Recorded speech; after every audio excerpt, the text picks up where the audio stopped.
Tonight, some of the top short track racers in all of Misfit Racing League competition look to see if they can become $50 richer. It's the 2024 edition of the Spring Classic, and it's here on Podium Esports. Good evening, everyone. I'm Justin Prince alongside the booth tonight, Jake Sperry with Ryan Bauer producing as we get set to go racing from South Boston Speedway. Tonight, just about a fully stacked field of drivers just about set to go. Some of the top drivers in all of the platform looking to see what they can do tonight amongst the community when it comes to MRL. Jake, tonight should be a fun one from South Boston. It absolutely should be. We're just coming off the end of a season, a new one to begin on the 1st of April. But what you really understand about today, it's about fun first and foremost. But secondly, it's about stretching the legs and saying who's got what it takes. 225 laps in your main event. Of course, we've got to qualify everybody in to make sure that they're all ready and situated. But this is going to feel like an absolutely hard-earned victory today. 14-second laps. This is going to feel like a long one, and this is going to be about being right place, right time. There's a lot to talk about when it comes to the format as a result here tonight. Let's take a look at that real quick in a moment. But when it comes to South Boston, remember, just 0.4 miles this facility. It's a racetrack where the Burdens made a name for themselves. After all, it's America's hometown track. 12 degrees of banking around this facility. Most of the time, though, Jake, you want to be at the bottom of the racetrack. You can get the middle to work defensively.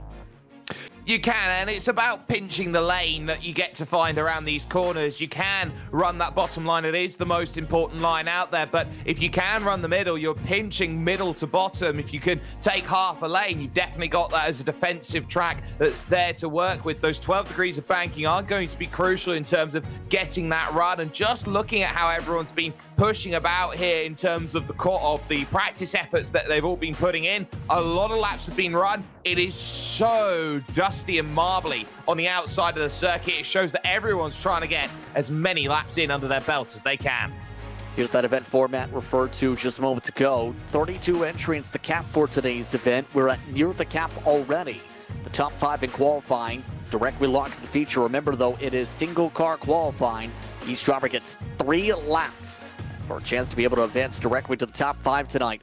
You also have 2 heat races, 15 laps apiece, so the top 7 in each of those heats advance.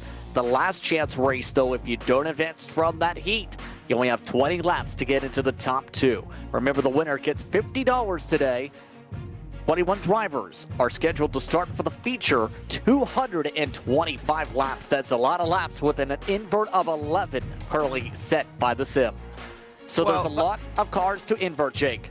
It is, and I think what's going to be very, very key is that a lot of these drivers are going to realize that they are going to have to work tonight. They're going to have to try and pick apart their way through the field, navigate early dramas out there in case there's any cautions or anything like that they have to deal with. Those 225 laps, there are going to be nerves in the early stages, but the more that they get to settle into a rhythm, the easier this race is going to be. And I believe we're just about ready to jump over towards qualifying and what makes such an important session tick. Let's find out. The first driver on the racetrack, per those forwarded in the sim, is Justin Brooks. Now, he's one of the drivers you're going to want to keep an eye on, the 33 car in sim tonight, because on top of being a solid painter and with experience in eNASCAR competition on other platforms, he just so happens to now be one of the top late model drivers in all of iRacing. He's built up a good repertoire of good experience in wins on the platform in this car. And already the 2 laps he's done with his fastest lap, starting off with a 14.2. Jared Shell, he looks to start off solid in this session. Second car on track. He's in a BMW livery for this one. Well, he's got to really make sure that he's going to make that work. Apparently there's some German engineering there. 14.5, about 3/10 off the pace then with that one, but hoping that there's going to be a little bit more available, but that will be the 2 laps available then on this final push towards the line, and it is a slight improvement. 14.505. Not really going to be able to get much more out of that, but it just goes to show you what the difference is in terms of getting that car to turn or not. It's now the 35 who'll be next on an effort. It's Tanner Burge who is next to try and make that happen. Burge is a rear-world racer at Slainer. He is next on the deck in the 35 car in the sim. Then next up on the racetrack will be the 45. Currently, Burge is onto the racetrack. He is also a competitor in Sara. That's one of the top short track racing leagues in all of iRacing. And if you can do well there, you can do really well here. Yeah, so if he can find that little bit of confluence that's there, he's got it sorted. Now we'll take a driver's eye view. This is what he's got to do to try and really ratchet up the pace, drive it through some of these corners and really get as much as he can off of the exit here. This is not going to be as easy as maybe he'd hope, but that's a good start, 14.3. We'll see whether he can get a little bit more out of it in his next couple laps. He did set a 14.257 in final practice. Can he get to that same ballpark? The time looks to be 14.362. The answer is no. Michael Weisman is now on the racetrack next. The 45 is due up in the order. There goes the 45, off and away. And for those wondering, why are they weaving like this for the tires? Tire heat is paramount. People have different ways of doing it. Look, some drivers are going to look to try and aggressively make turns on the steering wheel, knowing that they've got to get the heat in quickly. Others like to drag the brake, and there's a huge slide off there of 2. Weisman has to be really alert to how loose his machinery is. Gets himself over towards the line. 14.7, the slide definitely wouldn't have helped. Off again through 1 and 2 and trying to really push for something more. He knows what's going to be crucial out there in terms of putting the time on the board. Jace Hale's got a time of 14.8. I'm not sure he was supposed to be out on track, but over the line, 14.322. Thank you very much. 45, guess what he wants? Solid run, gets him towards the middle of the board so far. Next on the racetrack, Dylan Calabro. He followed in the order by the 72 machine of Jake Grout. Then it's the 84 of Gio Turpin, Jake Sylvia after that. So keeping an eye on the 71. We've seen him do well with the dirt last time. He's one of the drivers with the RKM support with Ryan Kuhn's setup group. Well, Dylan Calabro is someone who's been going from strength to strength with the Misfit Leagues and has been flying and doing exactly what he's needed to do, just quietly picking up a better pace, and that's 14.34. He's going to be good enough to go to 4th position, but I think he's got a little bit more in the tank here if he wants to go and really push it, leaving about, I'd say, about 6 inches there down that bottom line. 14.333 does improve, but doesn't gain the position. That puts Jake Grout next to the racetrack. That is one of his factory teammates, in fact. He's going to be 49 on racetrack based on his livery. However, this is also one of Grout's better cars. He's already being told, pick up the pace. You cannot run that slow to warm the tires. Yeah, and that pace to warm the tyres up, drivers are going to try and get as much of an advantage as they possibly can, sliding out the corner, really trying to open up. And he's running that high line. He's wanting to try and get a little bit of a jump then off of the final corner to make his big lap happen. That 14.6 isn't going to get the job done, but the 72 running 49 on the side is really hoping that he's got what it takes here with this second lap. Is this going to be a bit better? It certainly is going to try and look it. 14.319 is going to move 3rd fastest. That's going to bring the next up in the same grouping. In fact, it's Gio Turpin, who is in the same practice rotation. Very young driver on the platform, a fan of Jimmy Johnson, as you can guess, but he is somebody that runs for Dwayne Carroll Racing as of a few years ago in terms of multiple different racing leagues. Today, trying to see how today goes in Misfit. Yeah, he's certainly hoping for a good run here, and this is going to be where you've got to switch on and hope that lap time really does find it. Blinking about everywhere here is Gio. That's not going to do him many favors. 14.394 on the opening attempt, and it is going to be really distracting. I think these drivers are going to have to be aware of this 84 as he goes around on the circuit, trying to maximize that time. 14.4 on that attempt. I would say not what the doctor ordered. Not the greatest of runs, as that will bring next on the deck Jake Sylvia. He is currently, as of the past month, the director of league competition for Misfit Racing League. He's got experience as an admin in a couple other series, but now he's the one laying the law down in this campaign for the upcoming seasons. Look, Jake Sylvia is the sort of driver who knows what short track racing is. He has a style of it, and he absolutely wants to go out and give the best showcase of short track every time he's out on circuit. 14.6, not quite there at the moment, but he is dicing it down low, flirting with the apron as he tries to put it through. 14.331. He's a little off the pace here today, surprised to say that, but 5th place. Sylvia's going to have some work to do in the race here. We're talking about that a little bit in the practice session too. He was middle of the road in that session. Next up on the racetrack though is going to be the 89 Bradley Stefan, not on track. That means the next car in the order is the one on circuit right now. It's Brett McCoy. An interesting paint scheme for the one machine. One of those old-time style ones when you think about it from the 1980s or 90s. Listen, this is what iRacing's all about. You get to run the classics from time to time, and that's what Brett McCoy has chosen with his trading paints to go out there and do. And there's such a talented array of painters out there in the iRacing sphere. It is incredible what this service can do for all sorts of different areas. His 3rd lap coming across the line is a 14.36, so that will jump in between Calabro and Gio Turpin, and that will put now car number 5-7 on the side. It's the big red machine of Alex Coffey. So we'll see where Coffey flies around this racetrack. He's the 5 in sim, but the number 7 on the Sims racetrack. Right now, he's trying to use his Toyota TRD power to try and get the diamond down for that 2nd lap we've seen be so critical for many.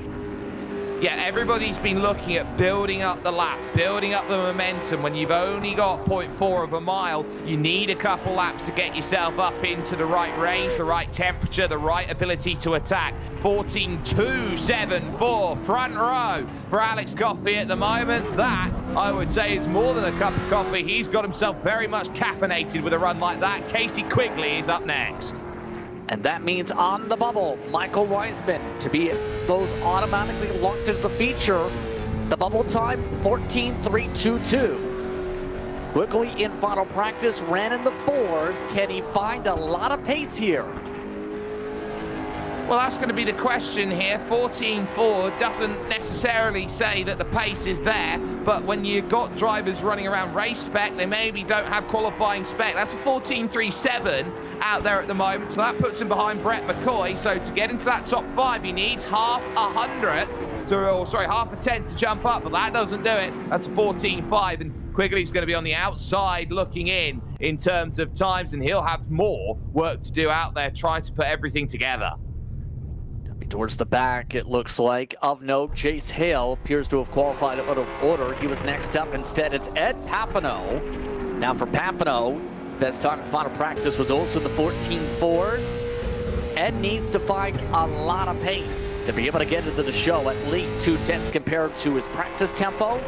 He starts off the session on the chip in the 14.6s.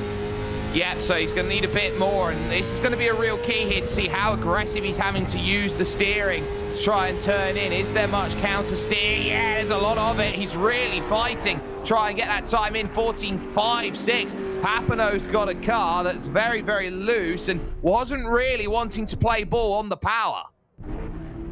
That brings next Ty Dennis. After this, it's Craig Wilcott, Case and Howell, and Grant Brown. Take a look at Dennis. So far for Dennis, he's also been towards the bottom of the board in the sessions. That car does not look comfortable at all. No, it really doesn't, and especially on that first real effort that we've seen from Dennis, that could have really just scuppered any sort of run. 14.6 from a car that's looking pretty sluggish in the middle at this moment in time. We'll see whether there's something more, getting right down low, really trying to hook some form of grip through the final section. Still a 14.6, 6.48. Ty Dennis has got a car that's not really wanting to make something happen, and now it's going to mean the 12's going to come out. Craig Wilcott is now going to hope that he's got a time that's going to be good enough to jump him inside the top 5, or if not, in a good grid position for the heats. Not sure why it was on the backstretch pit lane, though, to start off this hot lap. That might be looked upon here with him all the way into turn 4 already to start off the lap. A 15.1 starts off the session, though. Can he find a lot more this time? Wilcott was amongst those in the middle of the road in final practice in the 14.4s. This time a 14.5 again, well out of the show, as that brings up the next in the order, Kason Howe, the 13. He'll be driving the blue and red machine, and it looks like he knows the way of the tires at least. He does know the way of the tires, so he will certainly be looking for the blue and red to start opening up, and this is where you got to start being alert, trying to search, run the line there, the apron, as much as possible through 1 and 2, and then through at 3 and 4. You're either going to struggle with understeer, try and gather it back up, or you're going to be very nice and pointy through there. 14.382, not bad, just behind Casey Quigley in terms of a lap time, but this is going to be where the money is, having to wiggle a little bit more going through, but runs high through the middle groove, looking to get something out that lap, and he does. He gets 100th, and he just about jumps Casey Quigley. Believe that Grant Brown also qualified out of turn. He was towards mid-pack, so that puts Deegan Smith on the racetrack. Deegan Smith, one of the youngest members of the series. We talked about this. He works with Fusion. That team will be building a lot of the dirt setups for Misfit Racing League this upcoming month for its start of a new campaign. So far, Smith also has showed good speed in the races we've seen here on the short tracks on pavement. 14.2s was the pace he put up in final practice. He looks very loose though now. He does. He's someone who's definitely got hit and miss form. Sometimes he is absolutely lightning. Other times, you know, you're going to start trying to search a little bit further back for him. 14.6, that slide didn't help, but the 14.3 was good enough to put him inside top 10. 8th place with that, wouldn't really argue too much. Charlie Bates will be next up, hoping that his lap time is going to be enough. Car number 16 out there on circuit at the moment, and I would say this is going to be one of those drivers again to keep an eye out on. He was in the 14.2s. He's hoping he can replicate. World Short Track racer, we've seen him race especially across Wisconsin, and Wisconsin Dells looking to be very fast. He's known for being able to drive multiple different classes, and he's blown the motor. He taped it solid and he blew it up. That is a big concession, because you'd feel like you'd have gathered momentum to jump up maybe 2, 3, 4 places. It costs him a top 5. Charlie Bates will only look at himself. Tyler Muller now will come out in the 18 machine and hope that he's got something up his sleeve to get close to Brooks and Coffey and Tanner Burge, who's currently 3rd fastest. Here's someone who definitely could, I would say, flirt around that top 5. Our driver that we've seen race in events such as ASR over the years. He's done well in those races. This time by, though, a 14.338, the best he can do on the board. The next driver in the order would be the car number 20. That's Jevin Gorlowski. He was one of the last to join the session. That 20 machine driving for Sharp Design, looking to see if he can have a sharp qualifying run. Despite being one of the final drivers to join the session, he was in the 14.4s in final practice. Well, it's going to be one of those laps where Jevin Goralski is going to need to find that momentum and do so quickly. 14.417, so he's already faster than his practice time, but he does need to break now I would say a 10th barrier here into the 14.3s if he wants to gain any more time out there. Over the line he'll go, and that is another 14.4, so was unable to gain anything more. Well, we know how quick his pace is. It is to the 1,000th of a second. That one crosses over in a moment as Jevin tries to bump it up a little bit more. I think it was actually slower than his last times. Kevin Miles, regardless, he's now on the racetrack. 22 machine in sim was also around that average we're seeing in the 14.4s. Right now, that pace would put him at the back of one of the heats.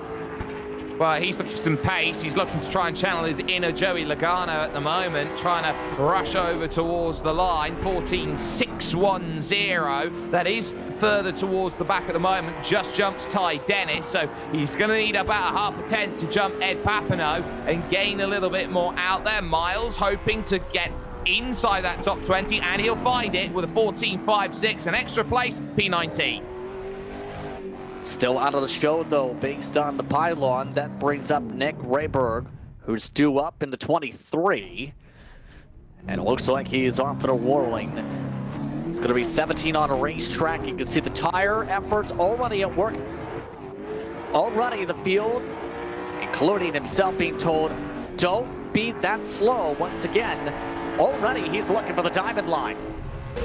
He is, and that's what you're going to see. Drivers are going to try and use some of the banking, have gravity help them, jump down the circuit and give themselves that extra little bit of a slingshot. Nick Rayberg is certainly hoping that his 23 machine is going to go out there and put a time down in. Now, 14.37 is not bad at all in terms of that first effort that he's got going, but if he can find a little bit more, he's only got to find 5 thousandths. He's jumped 2 places, a hundredth of a second might be the difference of 5. 3.79 couldn't improve. And that puts him towards the middle-ish back. That brings up Kyle Adams, the longtime community director now, one of the founders of Misfit Racing League. And once again, his car's for sale for the second straight event. This time, he looks like to have borrowed some parts from Jeff Gordon's cars. Yep, so he's certainly going to be someone searching out there, hoping that he's got some time. But look, this is going to be a case of you've got to put everything together to get something sorted. There's sponsor space, there's panel space, there's everything space, and if it's second-hand, well, it's doing quite well. 14.394, it's good. That's exactly what he did in final practice, by the way, so right on the dot. Unfortunately, he needs another 10 spots to move up. Does not move up there. That was a 10th slower. Next up on the docket is Trevor Ward. And Ward is 16 on racetrack, 27 in sim. The New England region driver. Final practice was also in the 4s. He's a part of those in the RKM camp as well, per the hood. Yeah, so he's hoping that he can do what he wants, and that first lap will be officially classified as a 2-minute 3, so that one won't count. But this is where you're going to have to be alert, and drivers who find themselves in setup shops often get themselves that tiny bit of an advantage because you've got multiple people working to try and get that setup sorted. It might not be for him, though. 14.49 is pretty off the pace, and that is, I would say, middle to late in terms of what he's looking for. And as he makes that charge over towards the line, pretty much putting towards the end of qualifying in 14.5, the car never hooked. And that is still well into the show, still in the teens. If he wants a shot to be able to go on, he'll need to be able to race his way forward. So that basically does it for those set to take times. Grand total of 5 drivers were registered in session who did not take times, including one scheduled. Brady Stefane did not join in for the session as well. Matt Urban did not set qualifying times. He is currently not at the facility. Same for Kedrick Kayer and Waylon Robinson. A 5th driver, Jake Sperry, is currently in the broadcast booth, so he's excused. Here's a look at the qualifying results, though. It's Brooks, Coffey, Burge, Grout, and Wiseman who advance. Those 5 advanced early on. Jake Sylvia, 8 1/1000ths out of the show for at least the direct feature. It is, and I tell you what, it's a very close qualifying out there in terms of what everyone's been able to put together on the docket. But the one thing that they all know is that they do have to rush themselves through these heats. Now, these 2 heats, 7 transfer, 15-lap heats, so there's not much time in order to put everything together, but they can be quite frenetic and quite fast. And when you got 13 into 7, 6 are not going to find themselves as happy campers. Jake Sylvia and Tyler Muller on that front row. We'll see how they start things off from the front row. Deegan Smith also in the comfortable spot alongside Grant Brown. Brown did not advance. He was middle of the field. We've seen qualifying on the board. Casey Quigley, Kyle Adams will be in row 3 for this one. Then it's Jevin Gorelski and Jared Schell will be in the top 8. Schell, the first out, currently based on starting spots. Kevin Miles starts 9th. Ty Dennis rounds out the top 10. And the rest of your scheduled starters are not at the facility. Here's a look at the weather conditions. Keep in mind it's 70 AM locked time in sim. Not expecting the temperature to change too much. 83 degrees Fahrenheit, 71 is the air temp. So with conditions fairly ideal, don't expect too much of a shock around in terms of what everyone's looking in terms of pace and condition. This is going to be a sort of track that's going to naturally generate the old school way out there at the moment, and I think that's going to be quite telling. Drivers are going to have to worry about the marble build-up on the higher lines, so that's going to make the higher lines a little bit more slipperier, a little bit more difficult to try and run and get the grip that's wanted, and it's also going to mean that it's going to be a race to the bottom on this circuit. So once again, remember the format, top 7 advance. So the rest of the field will have to go to the LCQ if they're not able to get through these 15 laps of racing. Just about all set as Tyler Muller is a little bit anxious to get rolling on the pace lap. Who do you think has the speed to get the job done amongst this heat grid to get at least the victory?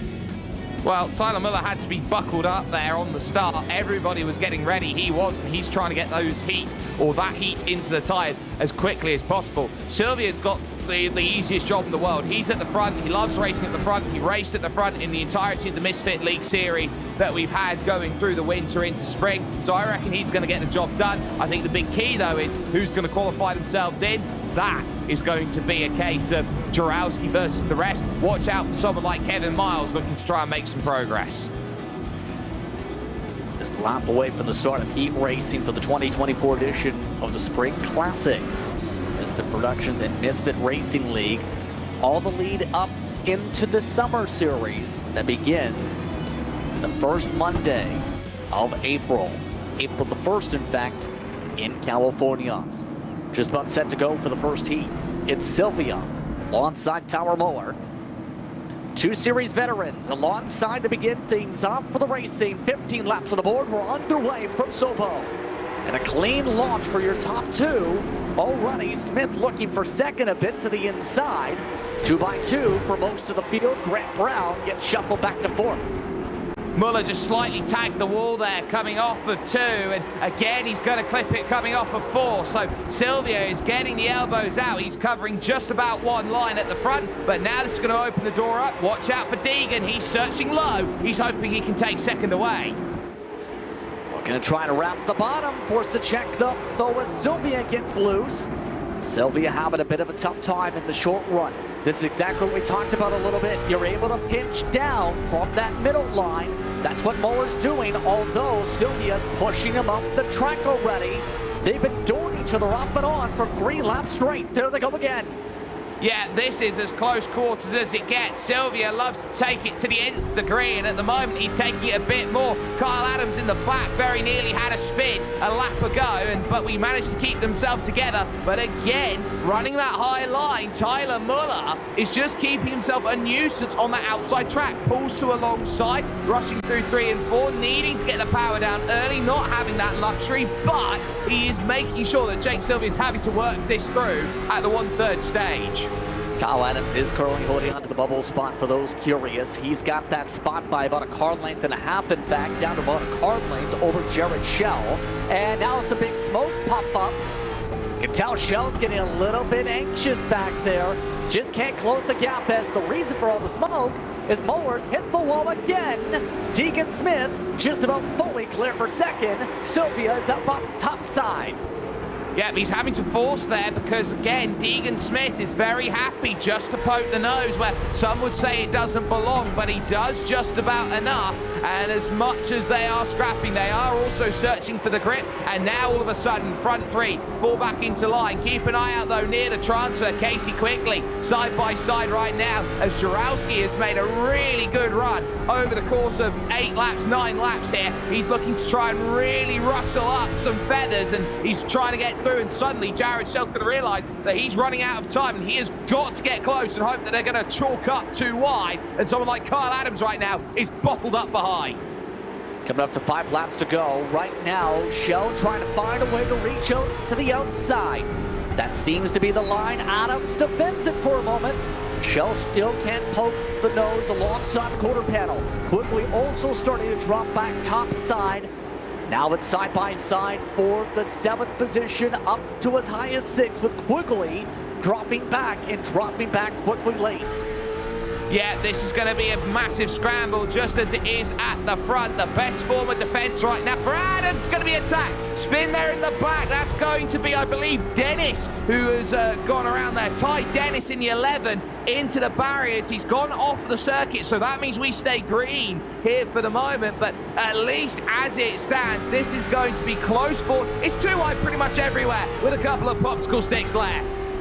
Couple laps to go. New race leader Tegan Smith. He's just about clear of Sylvia. Does Sylvia elect to use a bumper to take away heat race win? That's the question, with the white flag waving this time by. Solid bumper to the transfer spot. Jared Shell is now in that bubble position with the battle alongside Quigley for the final lap. But for Tegan Smith up front, he'll take the checker as Sylvia fades back. Just about knocks the wall down for second. All for the bubble. It's Shell who holds off Quigley to advance. Also advancing, Smith, Sylvia, Moore, Gorelski, along with Grant Brown. Kyle Adams did get sixth.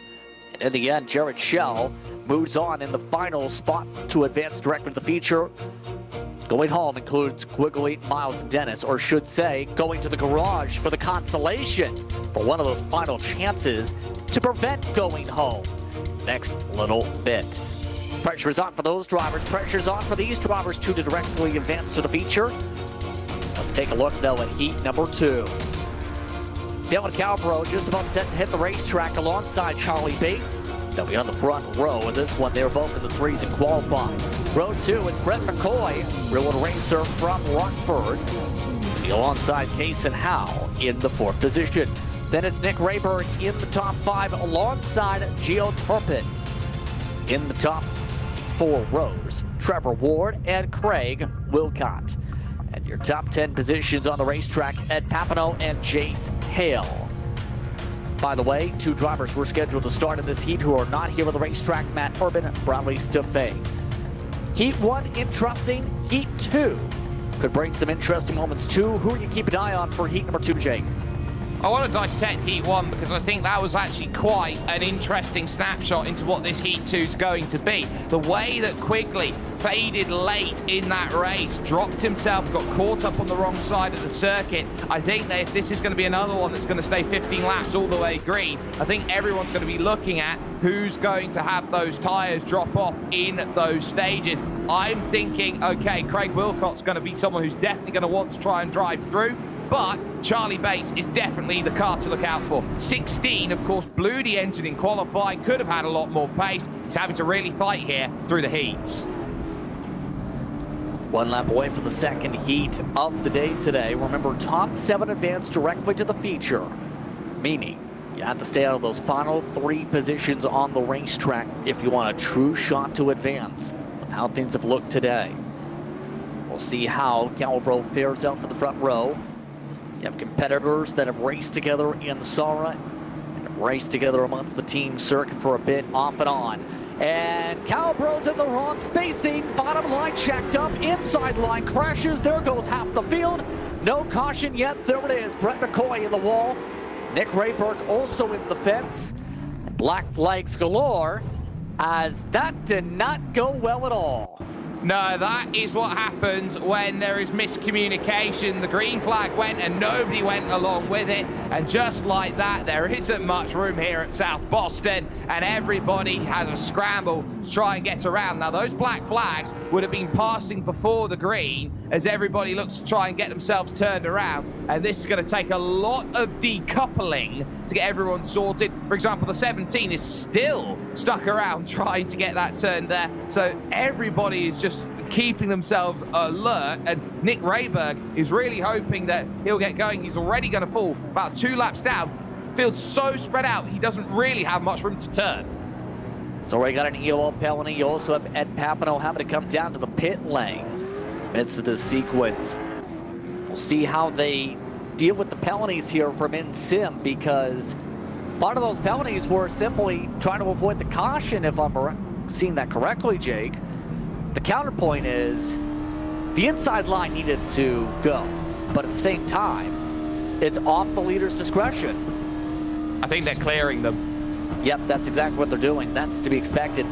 But Calbro did not go the outside line. Charlie Bates especially jumped the leader. Yeah, so that's going to be huge there. The 16 got the jump. I think the 16 would have got away with it because the green flag would have gone and he'd have got that clearance. And of course, the only way he can get by is on the outside. So he got the clearance. He didn't get the penalty. So I think he got away with that there to Charlie Bates with just how everything sort of played out. So he's got away with one, still in second. Calabro leader then as they will come towards the restart. But I think that is going to be the one choke point. Okay, there's the false start. Now, either that settles drivers or it gets them more angsty. And this is going to be a case of what driver mentality is going to be out there and when they get ready going for green flag racing, which I believe will come along at the end of this lap, lap 6, to get ourselves back to running here at Racing at South Boston. Not to cause any panic for those looking to advance, but already nearly half the race complete for heat number 2. The field's already been told it's off green this time. It's an initial start because we, well, didn't really start on the initial start. So we'll try this again. Lap number 7, Calabro still in control. Bates alongside. Green flag is out and much better on the launch. Bit of a checkup still on the inside, but outside of that, Bates holds on to second, side by side for third. Well, there's 8 drivers on the leading lap and 7 spaces, so one car at the back is not going to be a happy customer out there. That is currently Papineau at the moment, who's really scrapping it out now with Jace Hale. So those two will be going for the final transfer position as Papineau clips the wall off of 2 with a hefty shunt.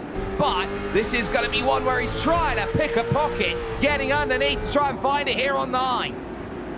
Crossover, back and forth they go. A bit of rubbing again. Hale shuffle back outside the transfer spot. Ed Papineau trying to do with all sorts of damage to the front end. Up at the front though, you still have Calabro with clean race car. Looking to try and run away a little bit from Bates. How is Curley holding on to that third spot comfortably, coming up 5 laps to go. Yeah, and they realise they haven't really got much racing in, so they've got to get it in now. Very wide entry from Case and Howe. It's going to allow Craig Wilcott an opportunity to sniff. If he continues running that line, he is going to want to stick a nose up the inside if he can find it looking low. But he's not got there at the moment. He might just be content here with 4th. Little slow through the middle, little loose through the middle. And this is going to be starting to really jump up this field. And they've all got to behave right now because they realise, yes, if we qualify, this is our position that we start. If we don't, then this is going to be a case of, well, is it eyes bigger than the belly as they think about one position rather than the big picture of actually making the dance? Coming to 2 laps to go in heat number 2. Calabro's led the whole way so far. Bates still holding on to the second spot. Lots of lap cars between 7th and 8th. Jace Hale has fallen hard off the pace. Looks like Hale will need a massive mistake in front to have any sort of chance to advance here. With the white flag waving, Calabro looking very comfortable. The gap is nearly half a second for the 71. Through 3 and 4. Control car to start. Controls the field the whole way. Calabro gets it done in heat number 2 over Charlie Bates.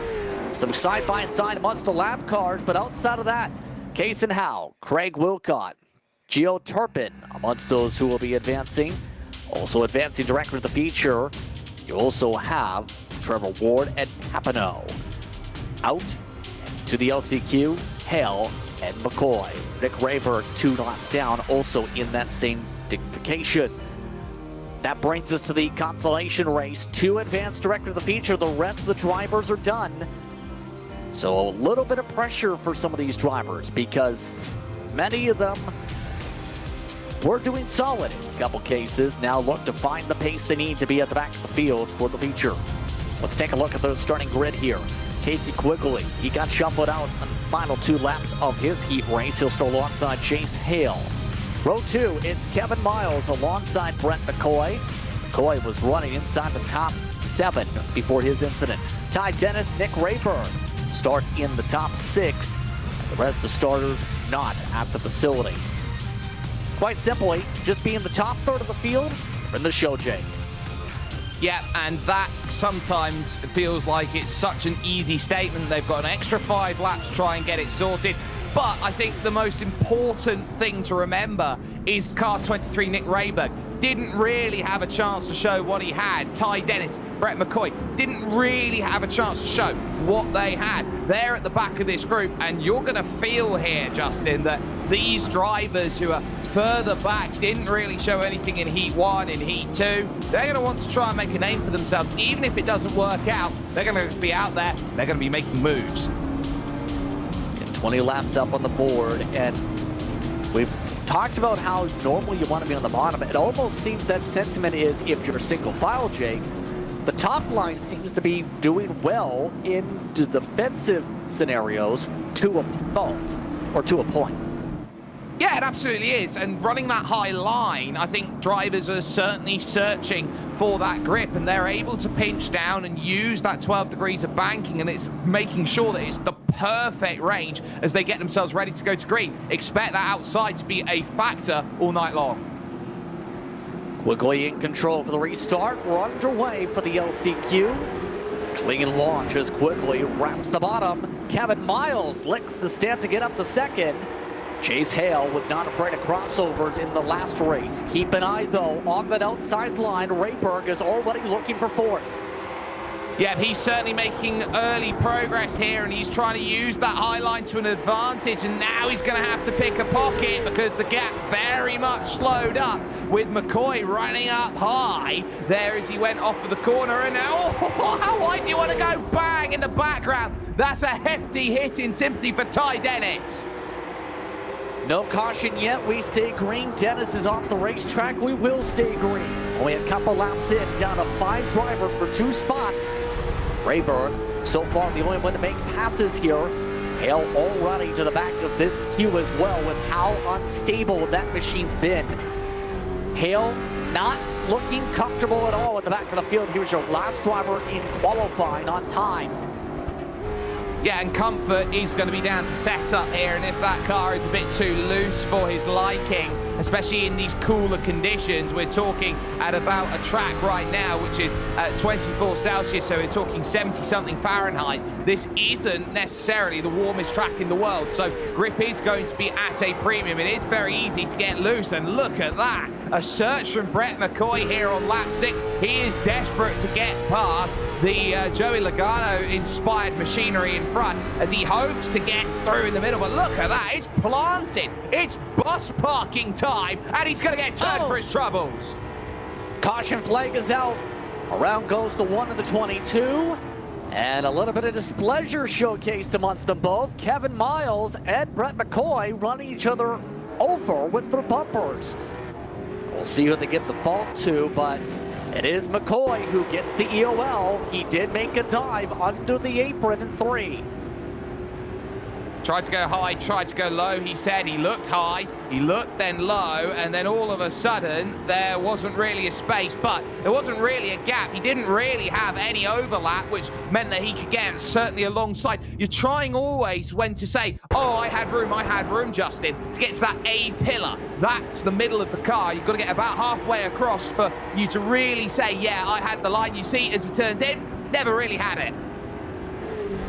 Yeah, he tried to get that line on the outside. He did have the argument, yes. But you have to establish that on the racing line. In most of these cases, some tracks you can use the apron, Jake, to make a pass, or is even faster. South Boston, in most cases, is not one of those because the flat apron compared to that banking. Yeah, that banking is definitely where you'd want to be rather than the flat apron. There's a little look then from your leader out there, Casey Quigley, who's just having that all-important search back, up and down, up and down, up and down. There's a lot of multitasking here under this caution period, and you certainly get that sense that drivers are looking around to say who's got what. And speaking of which, you got Kevin Miles out there in virtual reality, so he would have had a perfect first seat view of that spin that he just had. And now he's going to need to hope that he can find any way to get inside the transfer spots. It's going to take a couple of spots to be able to zip on by to get back there, because Nick Rayberg took advantage of all that and jumped up to second. And that might not be a good spot to be able to take back away here, because Rayberg, we already seen, look very solid. He was just remaining patient behind all that, inspiring for that second spot. Well, the good news for Kevin Miles is that Jace Hale has been struggling here in this Consolation race, and so he'll feel like being lined up on the outside, he's got a great chance. Outside might actually be an even better place to go and work, as he's just blinked out of existence there for a moment and gets himself back in, so that'll be a little bit concerning. But Miles has been great on the restarts. Keep an eye out on him as he looks to try and get the launch. Just about ready to get back going. Less than 10 laps to go. 8 at the stripe. Green flag back out. Quigley holds on to the race lead. Rayberg holds on to second. The first battle's for third. They nearly make contact for third. Hale just about doored Miles up the track, and here comes McCoy quickly and easily to the bottom. Yeah, that was swiftly done by McCoy. He's got 8 laps to try and drive it on through, and he might get a run. They start checking up here in the top 2 as well. Door has to be left open. Nick Rayberg took a crowbar, dived down the inside, but he couldn't quite find a way in. He's still got to keep driving and drilling it, but outside is going to prove a thorn in many a driver's side here tonight. Side by side for the race lead still, coming to 5 laps to go. Rayberg barely made it a full lap before he was out of contention in the last run. This time, he's looking to get himself an LCQ win. Just about clear. He is clear.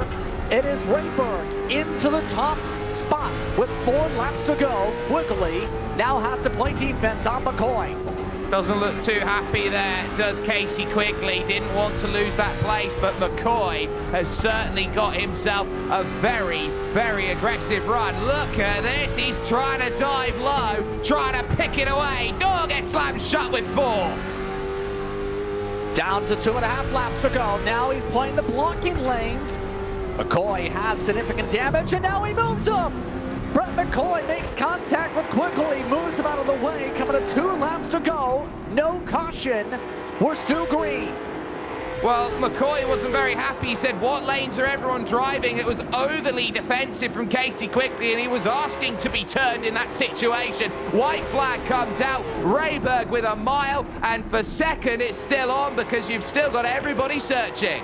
Disqualified. Car 1, Brett McCoy is parked. Checker flag waves, and because of that, Rayberg wins, but it's Chase Hale who steals the transfer.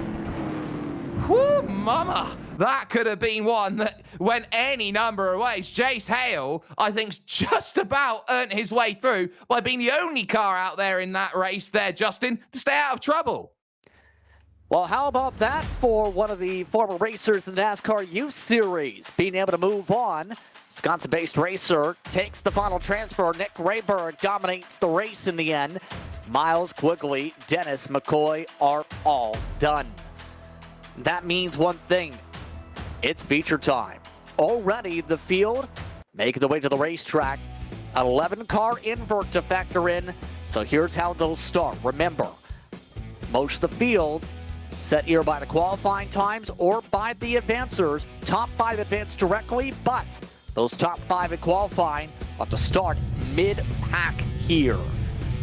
With the invert, it's Case and Howell who will start on the pole alongside Tyler Muller. Those drivers in qualifying were just a 10th off the pole. Charlie Bates and Jake Sylvia start in row number 2. Row 3, it's Dylan Calabro alongside Deegan Smith. Those drivers showed good speed in their respective races earlier. Michael Weisman, he was the first to advance in on qualifying speed, followed by Jake Grout. Then, rounding your top 10, Tanner Burge and Alex Coffey. That's your first half of the field, Jake. It is, and then you look at row 6, and you've got the ever-present Justin Brooks, the favourite here today, with Jevon Goralski along at full company. Row 7 will house Craig Wilcott and Grant Brown. You then look at 15th, that's going to be Gio Turpin, and there'll be Kyle Adams for company in the number 24 machine. Then following that, you've got Trevor Ward, Jared Shell having to lately jump back in then in 18th, with Ed Papineau 19th, and Nick Rayberg in 20th. The last driver into the darts is Chase Hale, but 21 with one place in mind. P1 at the end of 225 laps. Glad to have you with us once more. This is the Spring Classic, the 2024 edition. Misfit Racing League, glad to have you with us here on Podium Esports. Case and Howell in control for tonight's feature. It's Tyler Muller alongside the green flags out. Let's go race. already a good start. Tower Muller on the outside, able to zip to the lead already. Case and Howe trying to play defense on the inside of the setback. Muller looks quicker to start.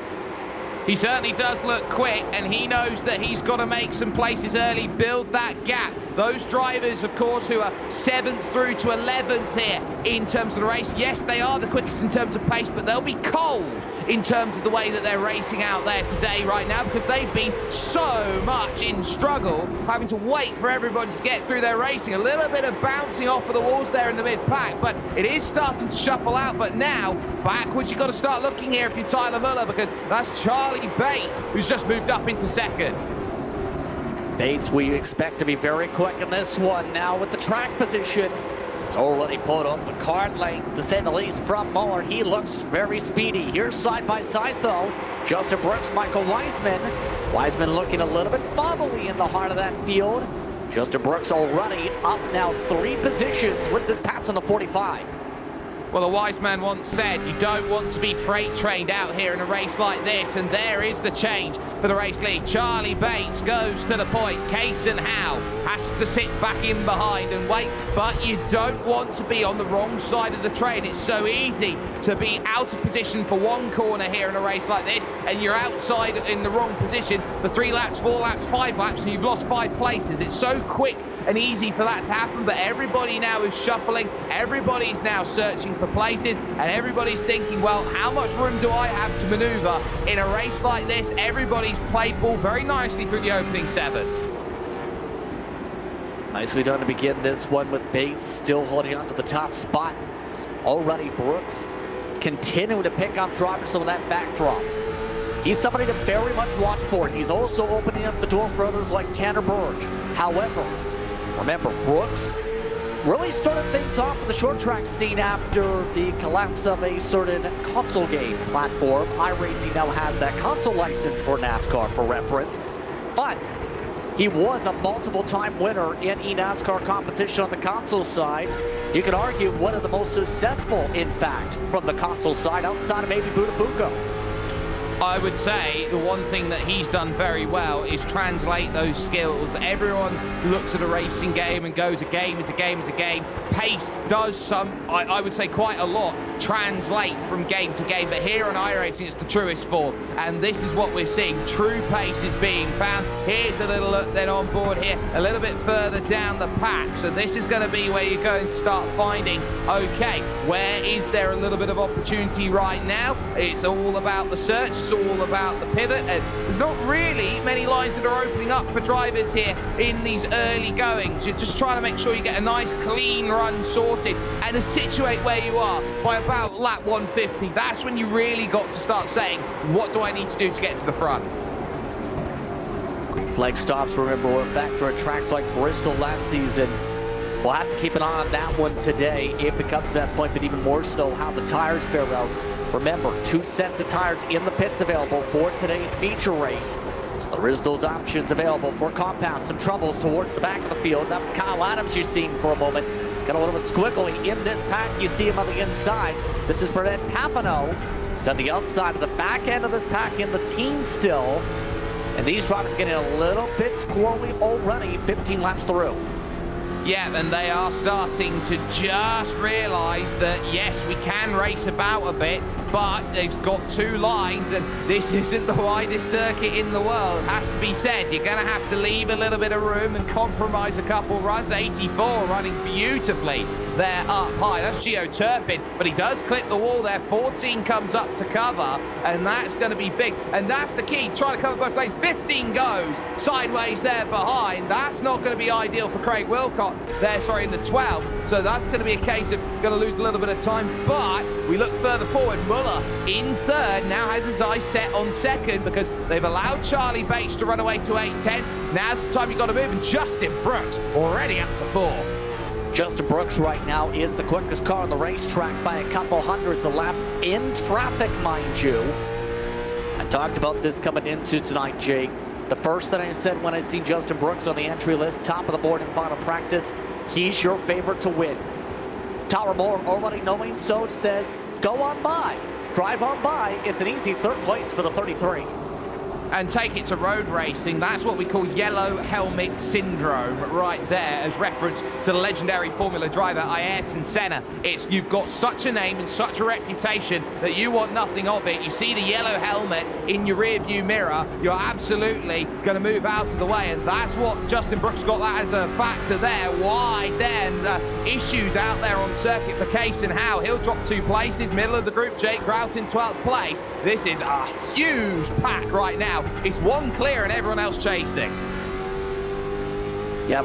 On contact, Sylvia gets bumped out of the way by the 13. Case and Howe try to open a lane back up at the bottom. Deegan Smith takes advantage and makes a pass to the outside. In fact, everybody trying to pass Sylvia. It's going to be tricky for many. It's going to be tricky for many. Everywhere you look, there is something going on. Kyle Adams here in 15th, for example, has got his eyes on Grant Brown for a place. Deegan Smith, in the middle of all of this, is now starting to think about what's behind me, because Sylvia and Burge are now starting to get themselves a little bit rattled up together. Burge on the high side. Sylvia has been working that one down low. Case and Howe struggling, and Deegan Smith sliding for a line there on the apron. Couldn't quite find it. Angle on here, board with Jevin Gorowski, who's now going to start trying to take advantage on that high side. This is a star-studded field with a lot of drivers trying to prove their worth here. And now Gorowski on the outside of Sylvia. More contact as well in the heart of the pack, and from the mid-pack you see some scraping still. Sylvia continues to drop back. And remember, this is going to get worse and worse at the bottom, especially with Smith now stuck there on all of those marbles. No caution yet. We stay green. Smith stuck on the apron as he tries to back it up. Oh, he's just about going to get away with it, but he's going to lose a lot of time. He was really going to have to hope for a caution. It didn't come along. Now caution. Big wreck front straightaway. Jared Shell just got thrown into the catch fence and a side-by-side with Trevor Ward. All sorts of smoke. That was the next group about to reach Deegan Smith. But the 34 just about got launched into the grandstand. Oh, this is going to be a hefty, hefty hit. Look, they're battling hard against each other. You can see Ward on top, Shell on the bottom. Shell comes up, nowhere to go, and ultimately he gets hooked on the quarter panel and he goes flying skyward. Not much more you can say about that, really, for Jared Shell. He's got to be so alert to it. Now, this is going to be the view back there from Deegan Smith, and he'll look behind and he'll still see carnage, but his self-spin that he had out there, I think it's come along. I would say it's spared a blush out there in terms of what he's got, because he stays on the leading lap. What it doesn't spare him, though, is the fact that he is now at the back of the group, and he's got to really think about what he does on his race moving forward. Elo Alpelity, Jared Shell as well. There's a lot of chatter about how close it was already getting coming out of the corner. That was near disaster if you were Charlie Brooks, because, by the way, guess who was about to lap those two? The 16. The leader. Yeah. And there's also the side note for Charlie Bates. There's a lot of expectations for Brooks to make the pass immediately, including by Charlie Bates. But the issue that Charlie Bates has got is he's got a very incredible driver on his outside. He's not just incredible with one account, he's incredible with 2 accounts on iRacing, and I think that's going to be something very, very telling. Now, this will be the Deegan Smith approach, or the look from the leader, sorry, there, as he goes through. This is from Charlie Bates, and this is what his view is of it. So there's the hook into the wall. Oh, he's got away with one there, because that could have gone anywhere. Wow. Well, there was also the comment about a change of underwear, and I can see why. So we're just about set to go for the restart, though. 2 sorry competitors side by side for the restart. Inside is Bates, Brooks on the outside. Drivers have already just been told there was a faster parent session. However, Jake, if you use it, you're disqualified. Yeah, no surprises there. It wasn't intended to be there, not intended to be used. So these drivers will have to get ready and going now. Green flag is up back underway. We'll get a clarification on the exact reasoning. But regardless, they are still battling off this restart. Here comes Brooks for the lead. Side by side, built up on the outside line. Brooks trying to make it pretty easy. Bates trying to make it a little bit more challenging than that. Look, Charlie Bates has got to do what he can, but that high line is working out here for Justin Brooks. He'll push again here through 4, trying to get himself clear. Half a car, 3/4 of a car, can't quite get it. Has to stay high side, driving it in through the corner, but you're going to start running out of time as you push through, and there's the clearance. Justin Brooks, your new leader. Nicely done for Justin Brooks as he's able to hold on for the time being. Get a clarification once again on race control, making a rule clarification in the previous goings once we get the chance to. But Kowalski trying to battle alongside for the top 5. Kaysen Howe yet again contact. It's getting a little bit chippy right now. Alex Coffey looking to make his way through. Yep, and he will dive down to that inside. He'll comfortably take it away, but you're going to see these transfers, these up and unders that are going to come along, and Coffey isn't going to stay for a cup of coffee. He immediately goes on the offensive. The best defense is a good offense, and he will attack Devin Gorowski here, looking for the room. He catches a quarter panel. He'll go around. Everyone's going to scatter. Caution flag is out. Alex Coffey around, and they're stacking up big out of turn 4. Kyle Adams involved. Gio Turpin going backwards into turn 1. Just about parking lot. Once again forming up. Coffey gets the EOL penalty. Well, Alex Coffey says thank you for the chop. He wasn't really too happy about it as he was looking through the corner, and I don't think he's got much of a leg to stand on there. He was really trying to rush through, and then it's the chain reaction as he was sat spread eagle in the middle of the road. Everyone tried everything to try and avoid it, but ultimately the track bottled up towards the back, so there was a little bit of unnecessary contact there, but you'd have to say, look at this view. God, you had to get out of that one. Not once, but twice there if you are one Mr. I believe that's Kyle Adams, who just about had to avoid everything. He did mention that car's about $9,000 in value. And I believe we just had someone stop and park it on the racetrack. Tanner Burge, after the parking lot, ended up getting ran over by the 13. He had a tech issue in the midst of that, Jake, and that means he's on the tow truck. Things are not going well. That's big, because the one time you want a tech issue is under caution, because you've got that chance to sort of deal with it out there. But the fact that he's been run over under this caution period, because the drivers around him won't know. They'll just think, why on earth have you just stopped? And, you know, they'll get their fist out the window and say, you know what, to you, buddy. But that's a case where he really didn't have anything he could do about that, and that's his race pretty much day done. So the cars trying to sort themselves already. Decent chunk into the race. Justin Brooks into the race lead right now. And it obviously leads to the question when drivers are going to start thinking about the tires. At the very least, I think we know for certain fuel's going to be a factor at some point. I don't think you can go 225 laps without at least a tank of fuel in there. We've seen at Bristol, which was about a half a mile distance, albeit a lot more throttle time, Jake. Drivers could only make it to about 3/3 of the distance, or 3/4.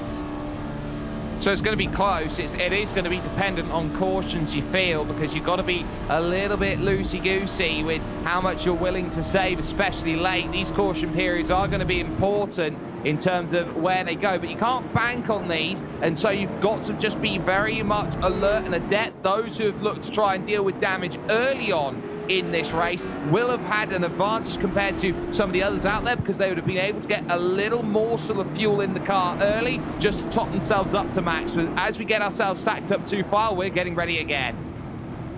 Pace car off. Once again, it's Brooks and Bates in control. More troubles through the gears for the 13. They stacked up again on the inside. Jake Sylvia takes advantage to move up to the top 5, 2x2, second up back.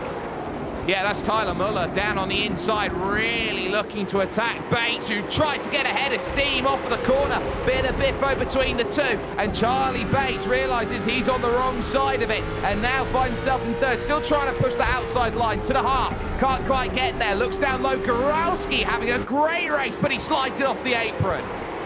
Oh, some contact. That's off Muller. Bates involved, and now they spin. Deegan Smith. Many more. 24 involved, under caution. Kyle Adams spun around on the apron yet again. And we're under yellow. Cautions breed cautions. The 18 is already taking responsibility on the radio in the side-by-side for second. But the issue is that Tyler Muller gets loose on the apron. That checks up Charlie Bates into the wall. Everyone else then jumps on the scene and runs over the top, and it happens a little bit back, 2, 3, 4 rows back there around Weissman and co. Kyle Adams gets turned around in it there. Deegan Smith seemingly can't stay out of the trouble, but that's a hefty shot into the back of Weissman, and that's what sets it off. And collected at least 3-4 drivers. Rayberg and Adams both have meatball legs. So looks like the faster pair will be on the docket for those drivers. Here's where Adams came from. Oh. Yeah, having a driver go windshield deep is pretty a good way to get repairs done.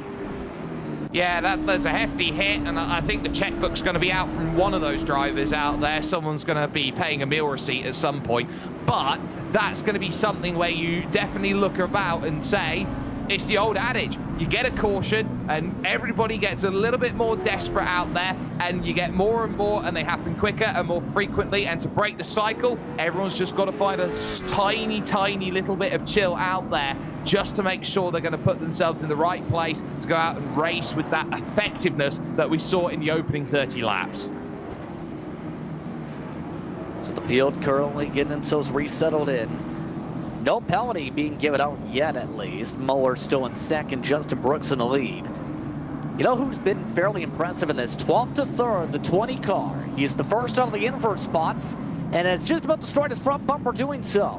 It's Jevin Growski. Growski is currently up inside the podium positions despite all that heavy damage. Look, he's doing this the right way. Yes, he's got a bit of damage on the front, but one thing that he is doing better than everybody else is that he is just finding the spaces out there on track when everyone else is starting to run into troubles. There's been a little bit of contact here, a little bit of contact there, and a number of drivers have been on the wrong side of it as they've been trying to go forward. The one key has been Jevin Gorowski seemingly has avoided that. It's almost like he's got that tiny little force field that means that the 20's not getting touched. Just about set for the restart, coming up to lap 54 already. Brooks, Muller, Gorowski, and amongst the top 3 for this upcoming restart. Pace car off yet again. Green flags out, back to a clean restart. No penalty given during that caution period, it appears, as Brooks moves on to the point. He does a fantastic clean start, exactly what he's hoping for and what he has seen thousands upon thousands of times here in iRacing. Big squabbles between Jake Sylvia and Charlie Bates in and around 4th position. Sylvia down on the bottom, maybe not at 100% on pace here today, but he's still going to fight with everything he's got. And a little bit further back as well, we've still got a bit of 2 wide as Case and How has Ed Papano. What a run Papano's having right now, up in 7th place, 8th place. Yeah, solidly doing well here. Papano 19th to 8th as well. Seen him with a fair bit of damage in his respective races so far tonight. Was one of those who advances the last spot in Heat 2. So far, proven his worth, doing a lot better than earlier today. He is, and I think drivers find rhythm in a night like this. They're certainly looking to try and get form, and if you've had to run through a number of races, this is where you're going to find it. There's the 7 though, or the 5, sorry, of Alex Coffey. It's 5 on the transponder, 7 on the car, but down to that inside. This is what Papano doesn't want, to be on the outside and not have a car that opens itself up to that style of racing. This is where the key certainly opens up, and he realizes, yes, I've got the slipstream, but the inside banking is certainly favoring that 5-7 out there. Let's just call it a 6, take the middle. Still battling firmly to the inside, quickly passed up by Coffey. As the field settles itself into a solid rhythm. Towards the back, some of the rhythm, it's worth noting, is currently beating very off if you're Jace Hale. As you look at some of the side-by-side towards the front, involving the 20 and the 16 for the 3rd position, many others are starting to lose the feel of the car. The 9s drop back 4 spots as of late. Gorowski's starting to lose a bit of field, trying to get the outside of work in this defense here. A lot of these drivers are starting to really nearly knock the walls down, or in the case there, start to get loose and now nearly plow up with the shallow entries. Well, it's not once, it's twice. There's been a little bit of front to rear there between these two, and Jevin Goralski knows exactly where to place it, and at the moment, Charlie Bates can't find an angle. Big look up high, a shove and send there from Alex Coffey. He's making moves, making many, many moves, and there's the turn. How? Right in front of the field, they're gonna junk. Caution flag is out. And there goes Hale sliding first into it. Pace car drives on through like nothing. Several of these cars about to lose a lap. Let's see what happened. All about 13.7. There's the push up there. That's very cheeky, but it's on the line of legality there by Coffey. He gets it absolutely perfect. And then there's the block. There, the perfect block pass. Papano just drives up onto the scene, doesn't see it coming, and he's too late to react, and that's what sends the 13 around and the chain reaction after it. Here's a look on one of the onboards. This is from Turpin. Right into the path. Kind of hoping that the middle was going to open up. Kyle Adams was desperately trying to stay out of trouble there. He got turned around into a half spin. But if you're half a lap around and there's they go through, they're all trying to really make it all happen. And there's the hit. And it's, again, everybody checking up. Jace Hale there, right at the very end, getting caught up in the issue there without really necessarily needing to. That was effectively in stages. And we're getting a lot of drivers deciding now's the time they want to take a little bit of service because it will pay off later on in the race if they get it done now. Black flag for Hale. Kaysen Howe coming in to get some repairs done. Nick Rayberg doing the same amidst this caution period. So already the pit window opening up for others, including Alex Coffey. For Coffey, at the very least, seems to be scheduled. That's the bright side of that camp. But it's starting to get a little bit emotional on the track as well. We've seen near contact in the battle for third. There's already sentiments being shared of there's only so much brake pedal one driver can have. EOL penalty, car 13, by the way, now in sim.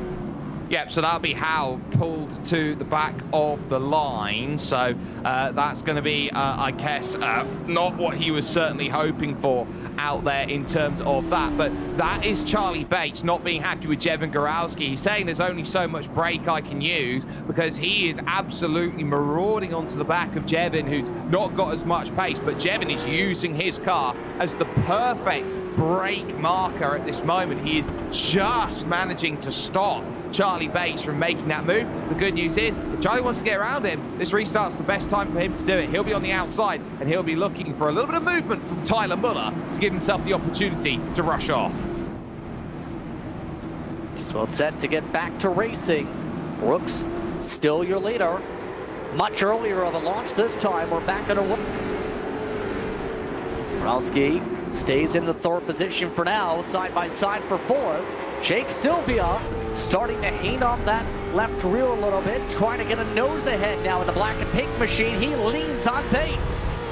He leans, but it's just that at the moment. He's hoping he doesn't have a Toyota Camry. He's hoping that he's got a 350Z underneath him as he looks to try and make this move. Really trying to fight this one here for fourth position, giving just an inch, and I mean only just an inch out there, half-inch tops at the moment, but you've got to look around because you've also got Deegan Smith, who's trying to get into the picture.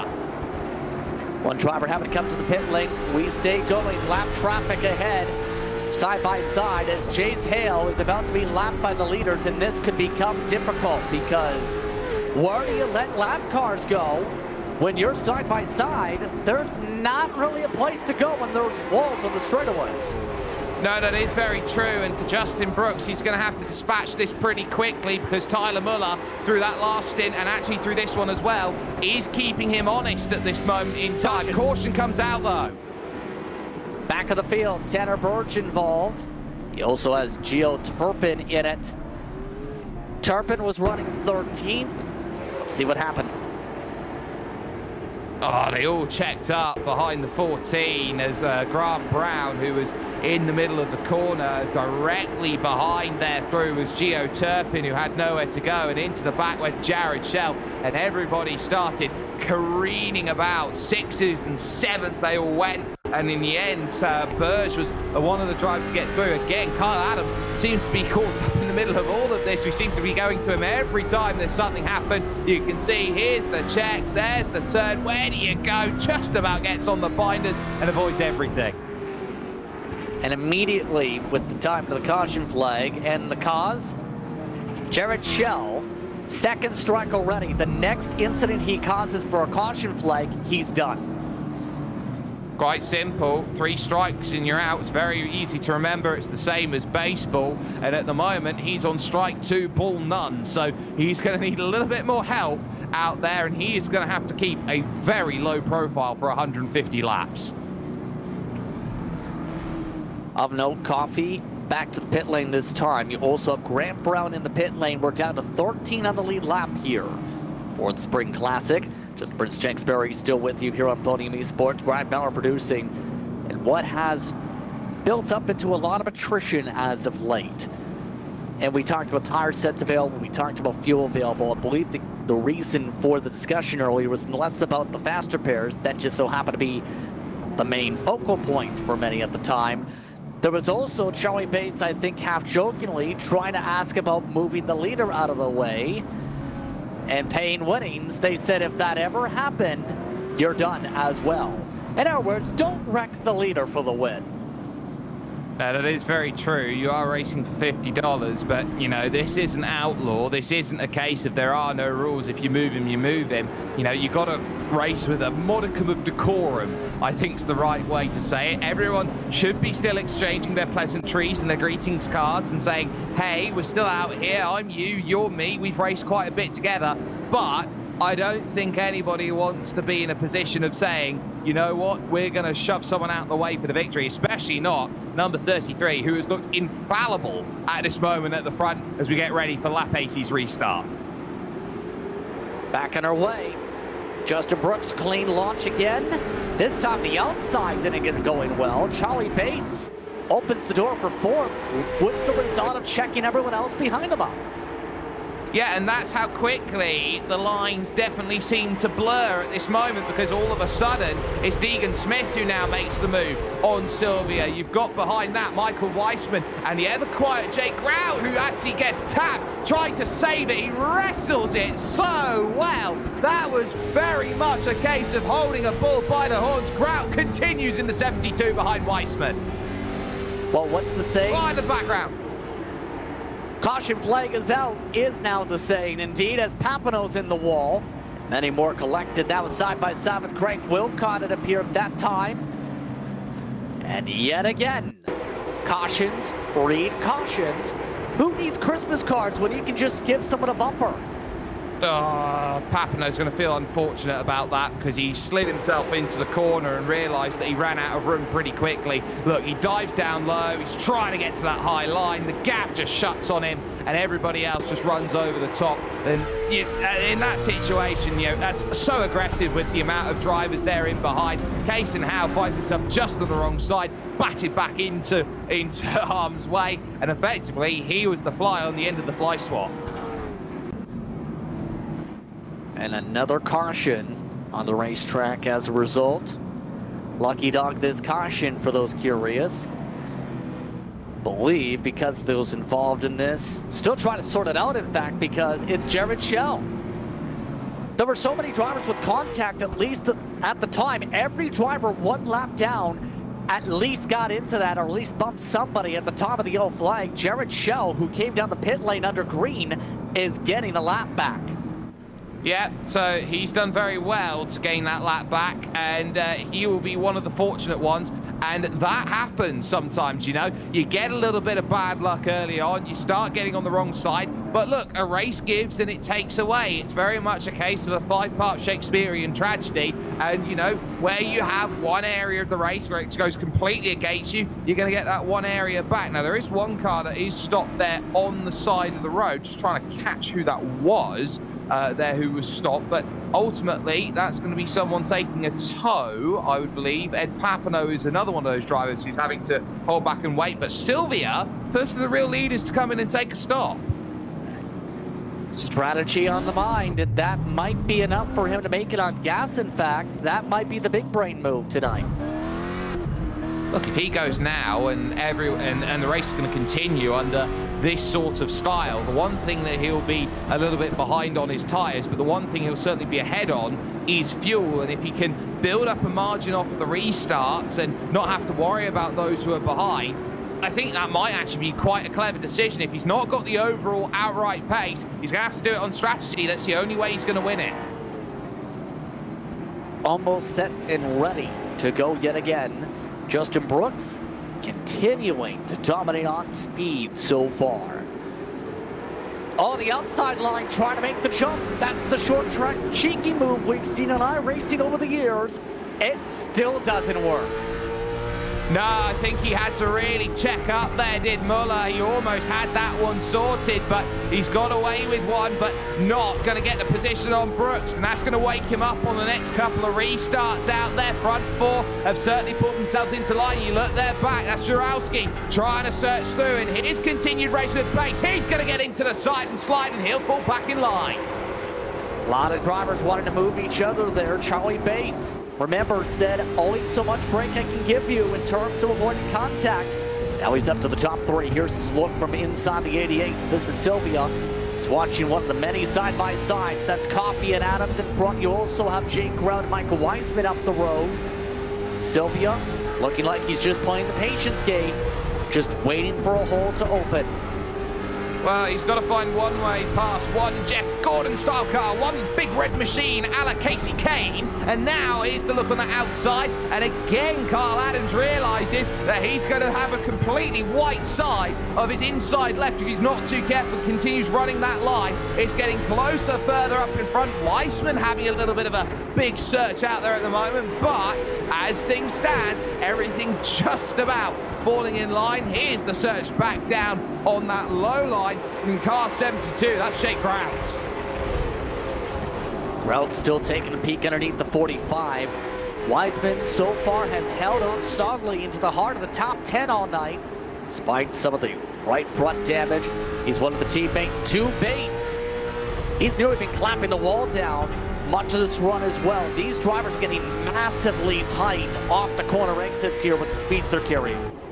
Yeah, and you can see that front right exposed there for Jake Grout. That's going to be costing him in terms of aerodynamic efficiency out there on circuit. It's also going to be costing him on fuel efficiency. Where the wind hits the car, it's going to be meaning that he's going to be using a little bit more compared to everybody else. Now here's Dylan Calabro. We haven't really talked too much about him in this race, but he did very well in the second heat. Managed to get himself through, victor of that, but he's been quietly looking to try and make that move. Now he'll once again search down on that low line, and you've got to look behind at Coffey as well, because he's certainly going to want to try and make his way through. Still, angle has to be left open here through 1 and 2. Still taking the peak side by side for 7.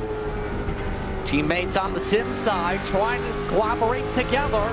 Labro looking to see if Grout eventually lets him have the spot. Instead, Grout not backing down easily, wants to make it a little bit of a fight out of this. Sylvia just watching along and trying to see, are his fellow teammates going to do the smart thing?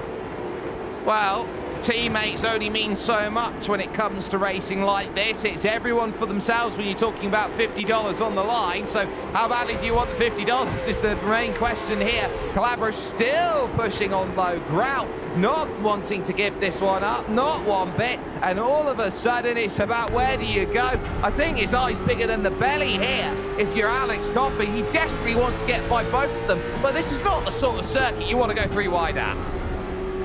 Yeah, there is no room on exit for 3 wide here. We've already seen drivers going single file, knock the walls down, but the tires look like they might be again reaching a clipping point. 3/4 to fall off for much of the field in these open sets tonight. With all the setup adjustments you can make, there's only so much you can do to prevent the car from eventually, having tire wear. That 20 hits the 45. Growski's car is looking evil all of a sudden. He's nearly spitting it out, makes the pass for his good measure. Oh, and they are now going to be up on top, this next group. And this is where it's going to get dangerous because everybody's scrapping it out there, 5th and 6th, and suddenly the door's going to open. Jurowski's going to have to give it there to go faster. Guy Fieri Flames there on Weissman's machine's going to put him down low, and Mikey Weissman is certainly hoping he's got an opportunity. Calabro's there. Grout now going to run on that high line, hope that he's got something that opens up the door at the moment. This is beautiful mid-pack action. Still working side by side, a couple rows deep. Sylvia already looking solid on fuel, looking for a way to poke, just allowing his teammates to try and open some of the lanes for him. Weissman starting to shuffle, and there he goes! Calabro, also collected by Alex Coffey, back under caution through turn 4. Yeah, it was always going to be close, and it's Weissman who took the tiniest tap there through 3 and 4, sent himself around. Grout was always going to fight him on the outside line. You take a look here. Oh, it just looks like he gets loose. There's hardly anything in it. Yeah, things getting a little bit chippy over the radio. The 45 bounces off the door, Jake Grout. Here's a look from up top. There's the bump in Calamity. Yeah, there's hardly anything in it there from Jake Grout. He leaves more than enough room on that inside line. I think Weissman's just trying to take a little bit too much out there of him, trying to dictate tempo on the inside. But you got to get it's 6 of one and it's half a dozen of the other there. But I think Weissman there, I think he only got himself to really look at in terms of being caught up in that incident. 45 does got the EOL penalty from that. And that opens up the pit lane for just about the entire field. The only drivers not down or one to have pit at least once so far. Sylvia, Coffey, Calabro, Adams, Wilcott all staying out. Tyler Moore just came out of the pit lane. Lucky Dr. Turpin, everybody else is in the cones and off the lane now. Justin Brooks had a very long stop compared to some of the drivers out there. He'll come back out in 10th place, all things considered. So Grout's jumped him in the stop. Bates has jumped him in the stop. You know, you turn around and you think, well, what do you have to do out there in terms of the racing? Pit stop's probably one of the most underrated things in a race like this, and Justin Brooks might be the one weakness we've seen out of him here tonight. Yep. Longest pit lane time out of the field there, outside of maybe Growski. He did take the 4 tires. The reason Muller beat everyone else off the pit lane, he took 2 tires with a rolling transport machine to be able to get the advantage, to get up to 5th. Muller's already been tapping the wall almost every single lap. That's gonna be a handful in a bit for the 18. Listen, 2 sometimes works, but it's not something that you bank your hat on. It's something that you look at, especially here. I think it's a bit early in the window for 2, but if he wants to track position on 2, then by all means put 2 on. But it's going to be the case of where does he pay that back later on in this race, and I think it's going to be with the lack of balance where it's going to pay. And we talk about it being a handful, he's going to be wrestling an octopus by the time that this race is over on lap 225. Just past the halfway point of this one. In the race lead, Jake Sylvia. So alongside Alex Coffey. Coffey with damage from the last caution. Then it's Calabro. Birch has damage from several incidents. Back under yellow, the outside line did not get a good launch. And already 2 and 3 wide at the back of the field as Ed Papano tries to let everybody by. Something must have been miscommunicated because a lot of drivers have instant blacks. Yeah, and now they're wrecking. Oh, yeah, that's not going to help, but that's going to mean that everyone's going to get the flags cleared. That surely's going to have to throw the caution out there in the back, but we are green. No, there is the caution. Charlie Bates, the big loser in it, caught up on the top side of the wall. So there's a lot of miscommunication there on that start with a bit of lap traffic, but at the back of the field, everybody came through. Weissman runs over Bates there after Bates really tried to stay out of the way there of the 34 of Jared Shell, who was stuck on the low side. The 45 just got the cause of caution for the last one. Papano was now also out of the race. That's probably going to be too straight for the 45, in fact, as nowhere to go for the 20. Yeah, no, that's a hefty hit, and you can't really do much more about it. Black and orange mechanical flags for Bates and Weissman there with those hits, so that's going to put them out of contention for this race and is going to whittle down this field a little bit more. Lucky dogs there are going to be coming around there, like Jared Shell's going to get one, but this is what Sylvia wants, funnily enough. He wants to just tick off laps, and that's the key. Tick off laps, you get to take 5 off the book every time there is a caution, and that's what he wants right now. He wants caution after caution after caution, because he's good. He's good to the end. Charlie Bates, done for the night. He's parked it after that incident. But you are right in terms of hoping that you keep the lead, keep the track position, hope that the cautions, breathe the cautions. But that's still a lot of laps you're hoping to turn. There are 13, 14 cars coming up to the Lucky Dog, 13 exactly now, I should say. That's still a lot of cars that you need to hold back here this whole rest of the way. And this is where you're looking around. Tyler Muller's probably the big one at the moment. He's got to keep behind, and I think that's the first challenge for Jake Sylvia. He's got to race Tyler Muller pretty aggressively here. Deegan Smith might be someone to keep an eye out on, but Justin Brooks is the big name, is the big fish, and everyone's looking around going, oh, what's 33 going to do? What do we do around the 33? Sylvia's tried something different. Tyler Muller's tried something different, but that is the trend setter, and everybody is worried about 33. This is 33 against the world.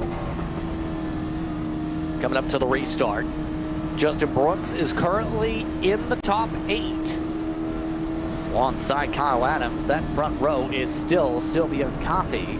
Tyler Muller still in 3rd. Deegan Smith was involved in one of the cautions early in this one with the spin. He's in the top 4. He took 2 tires on the cycle. Same time as Muller. Back underway.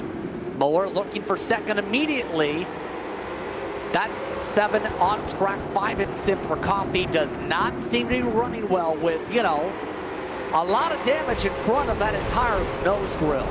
And let's use the that's nose. going to be the tap, trying to get him back through. Alex Coffey gets into Tyler Muller, thought he was clear. All of a sudden, he's going to have to fight hard on this high side, and Muller's just about going to get it, but again, can't guarantee the clearance because he's going to get another little nibble out to the side. Coffey is trying everything.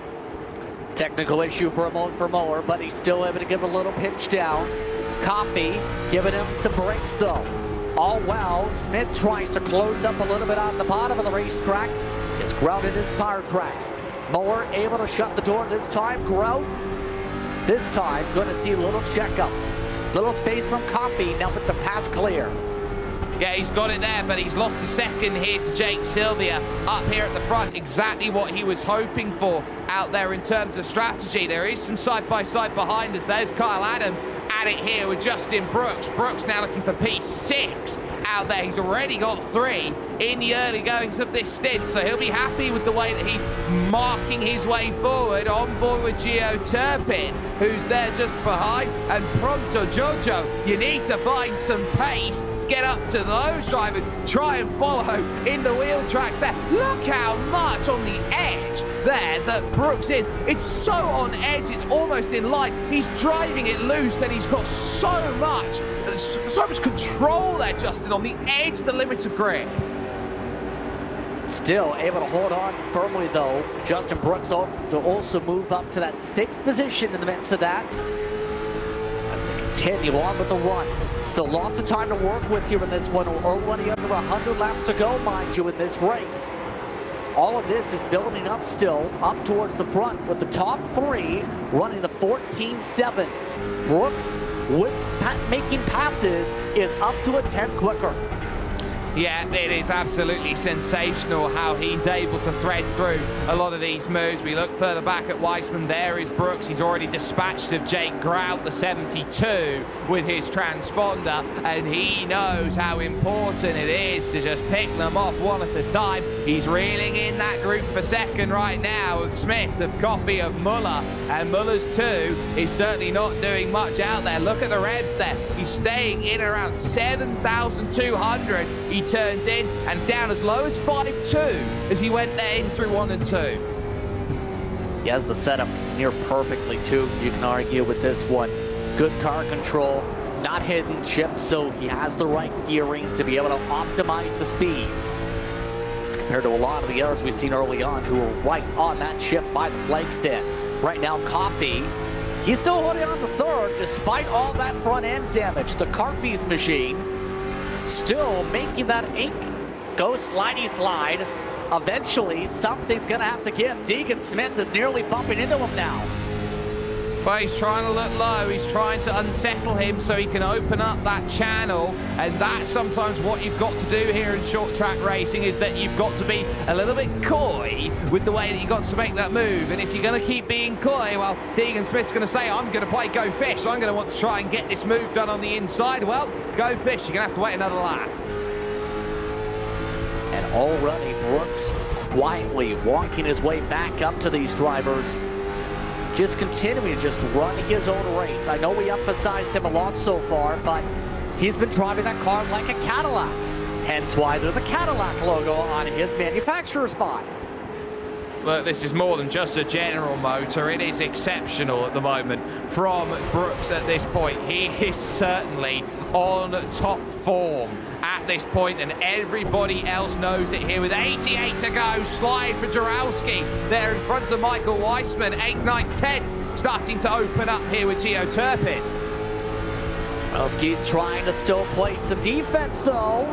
He's got damage all over the front of the race car. Weissman gonna be very touch and go the rest of the way, remember. A little bit of a defensive move as the 20 goes inside. Gio Turpin gets leaned on, the young iRacer.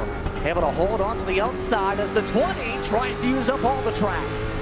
Oh, he's trying everything. That could have ended in tears, but they just about get out of it. They're going Mad Max all the way on the back stretch, but Turpin will lose out that place, and all of a sudden, you go from Hunter to Hunted. Weissman back low, 1 car apart.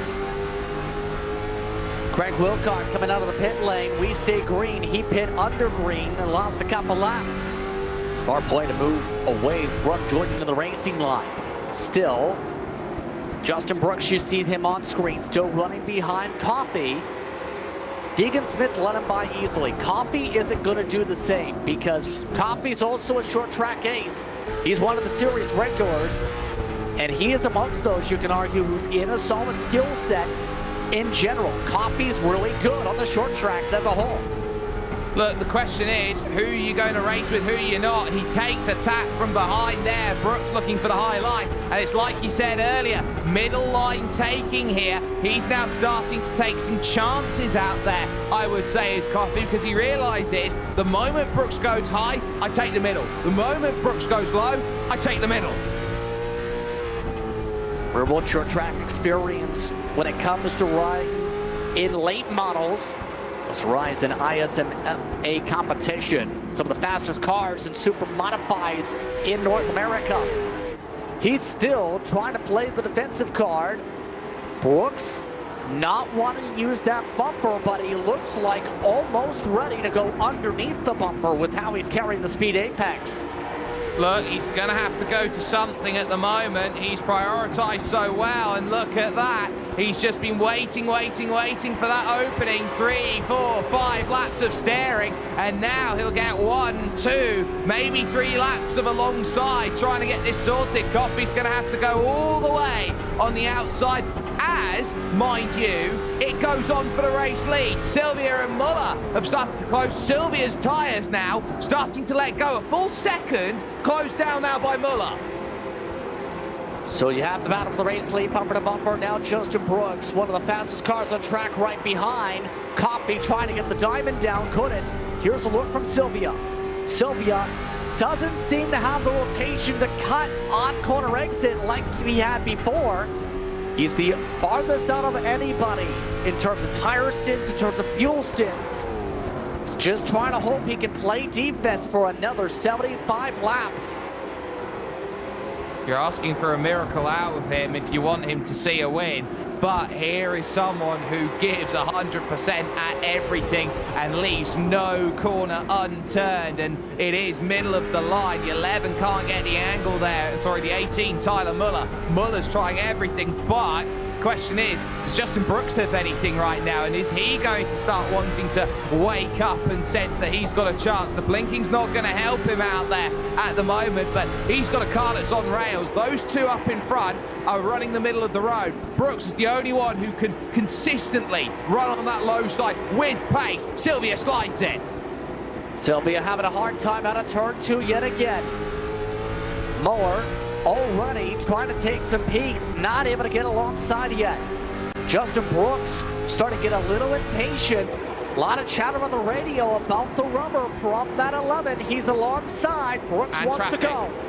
And watch out for the traffic, because that's going to be Jace Hale. And that might be the pick for Tyler Muller. Diving down low on the inside as they drive off the exit known as contact. Goes down low, saves it. But it's going to be Brooks now to the outside, trying to pick up second. And Jace in the middle of the road, nowhere to go. Down there goes everyone, just about clears it. And somehow we're all still in the right direction. Lap traffic needing to move, and what a cut by Brooks. Inside, side by side out of 2. Brooks trying to get the rotation, can't for now. He has better apex though. This is the battle for what may very likely be the win early on in this one. Brooks still has strong speed. Sylvia trying to play defense.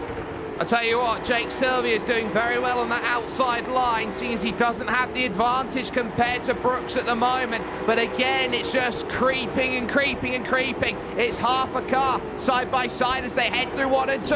Bit of door coming off at 2. Half a car length still at 3 and 4. And still Justin Brooks holds his nerve on that inside. Still Sylvia searching on that outside. He's got something magical as he works the Oracle. But still, they fight for this lead. There's squeeze back for Brooks. Much more higher up the track, Sylvia. He gives some space for Brooks. Sylvia gets the better launch. Straight to the wall again for the 88. Brooks wraps the bottom still. 65 laps to go. Lots more traffic to deal with soon.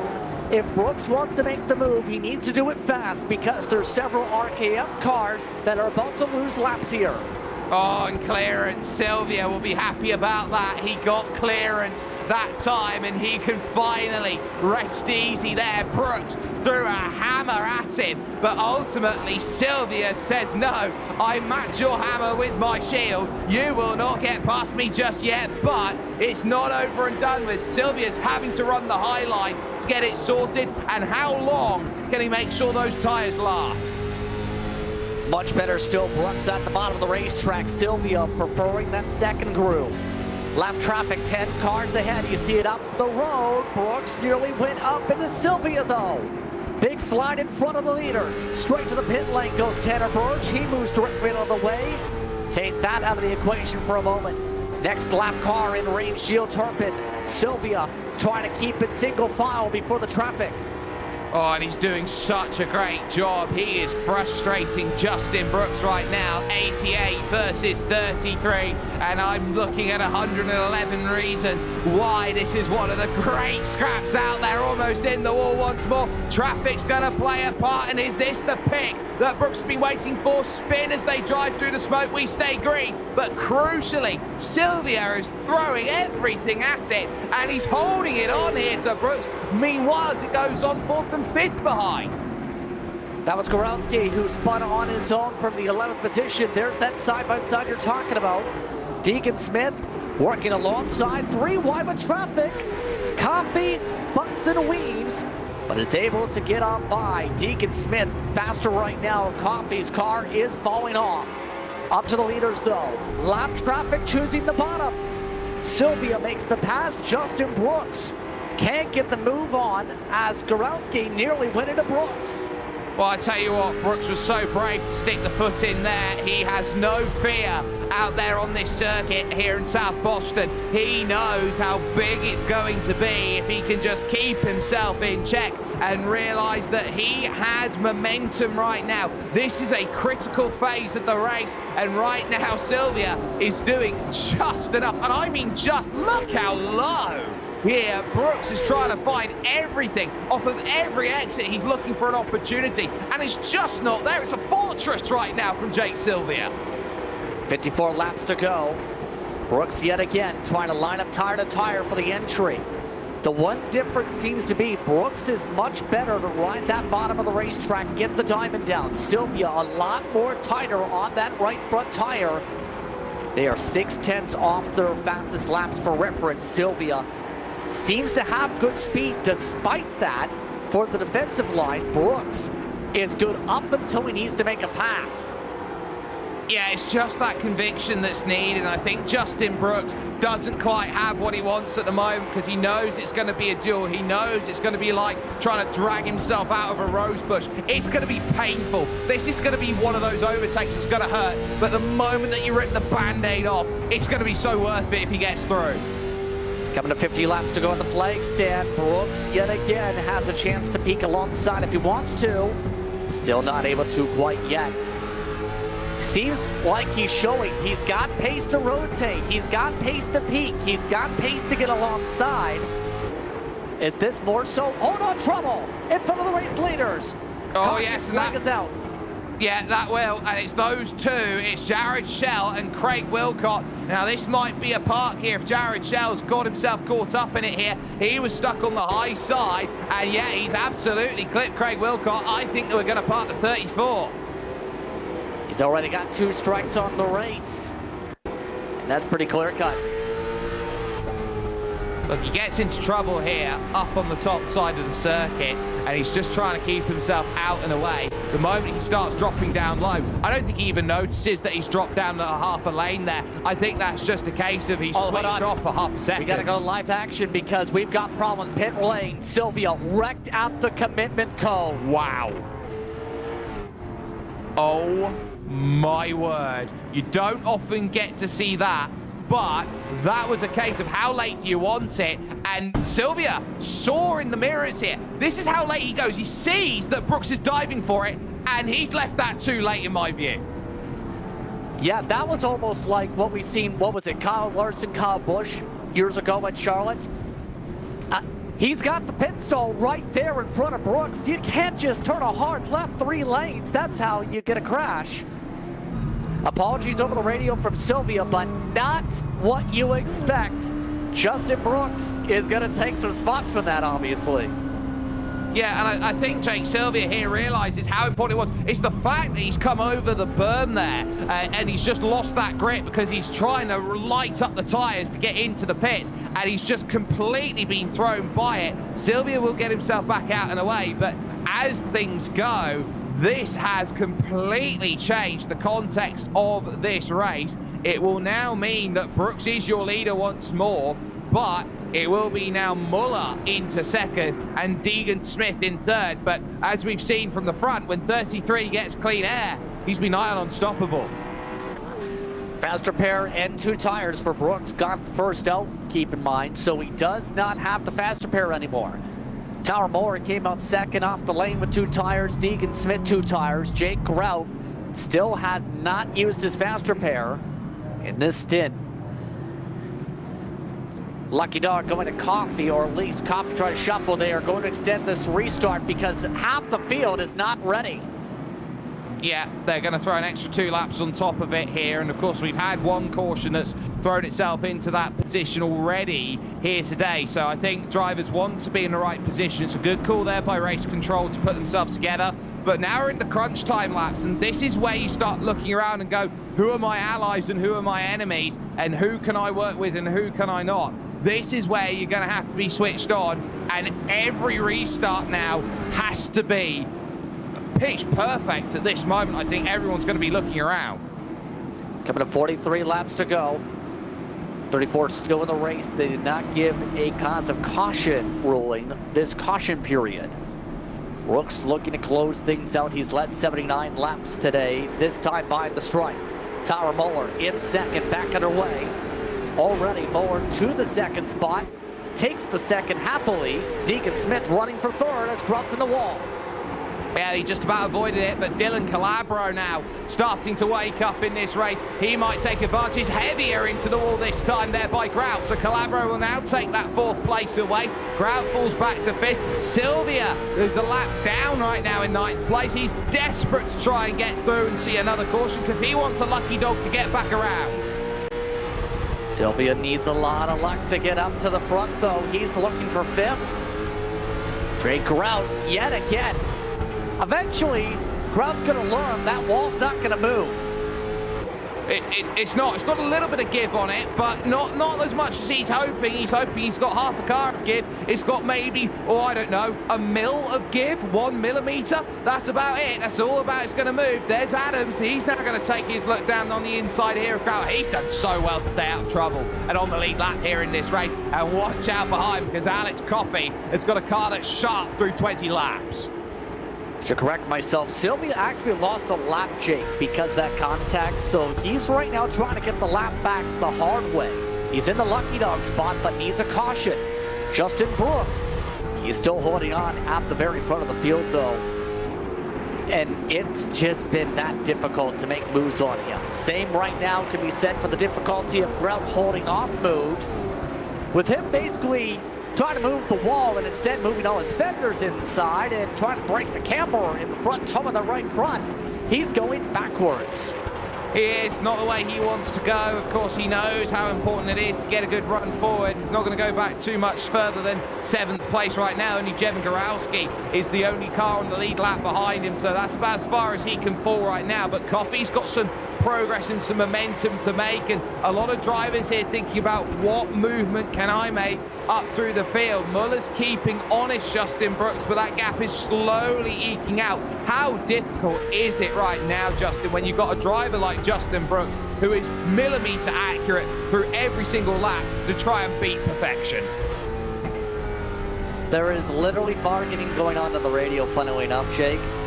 Now, apparently, the reason Justin Brooks is running this race and trying to get $50 is for his current wife/partner. After all, why not go on date night with $50?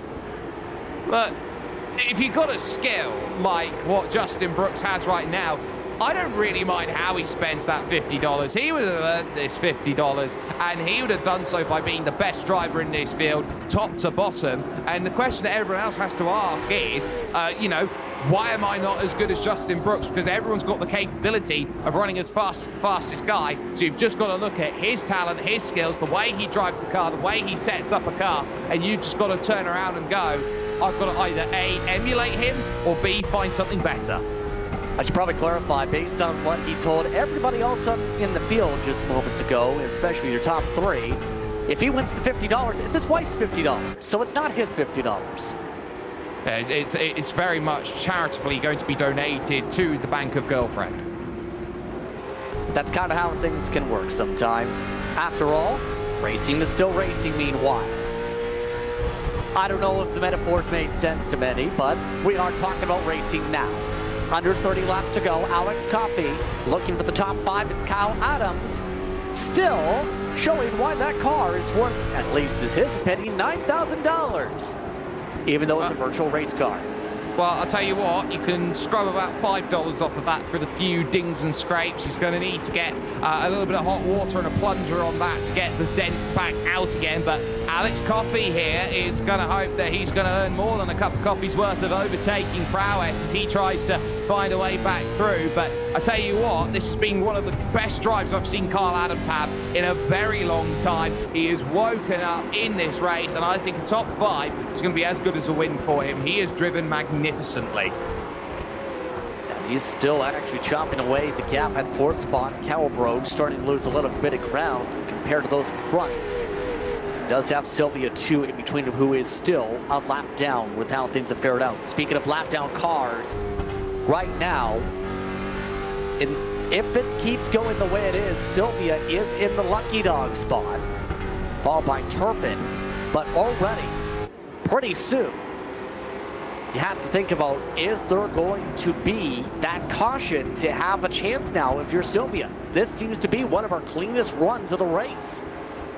But even if he does get a caution, you know, he's still going to be back 18 laps to try and make his way up through the field. You can't guarantee that at this point. I think he's done himself dirty here today by just being on the wrong side of reaction to Brooks and to Muller. And I think that's what's caught him out. One small mistake will cost him the race, and he will learn from that experience. But still, as it goes on, Alex Coffey's still not going to give this one up here with Kyle Adams 5 in P5. And now he's the little search to the inside. Can't quite get there. Still can't get the run he's looking for with this late burst of speed.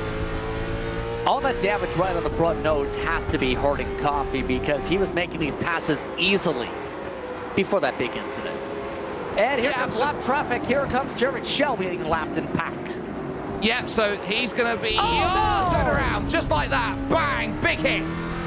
Caution flag is out, and if that's not the third strike, I'm not sure what it is. Wow. So that is going to need a lot of dissecting here because you can see he's stuck on that low line. He's got to hold low through the corner, but I think he's slow because he's slow, and I think there's got to be a little bit of grace that's got to be shown here because Coffey is just trying to thread a needle that just completely closed and wasn't there. And, you know, I've got to ask the question, where is Coffey going? Shell will be disqualified for that one. That will be his third strike out there, but you know, I think he'll feel a little bit hard done by that because where is Alex Coffey going in that situation? Counterpoint, the 34 at the time of that was 5 laps down, Jake. And apparently just had to get a black flag cleared for a meatball flag. So that was going to be a car running massively slow regardless. The reason for the meatball flag, or at least the black flag clear, they nearly brought up the caution, Jared Shell did, by smacking the inside wall right in front of Jake Sylvia and a couple others.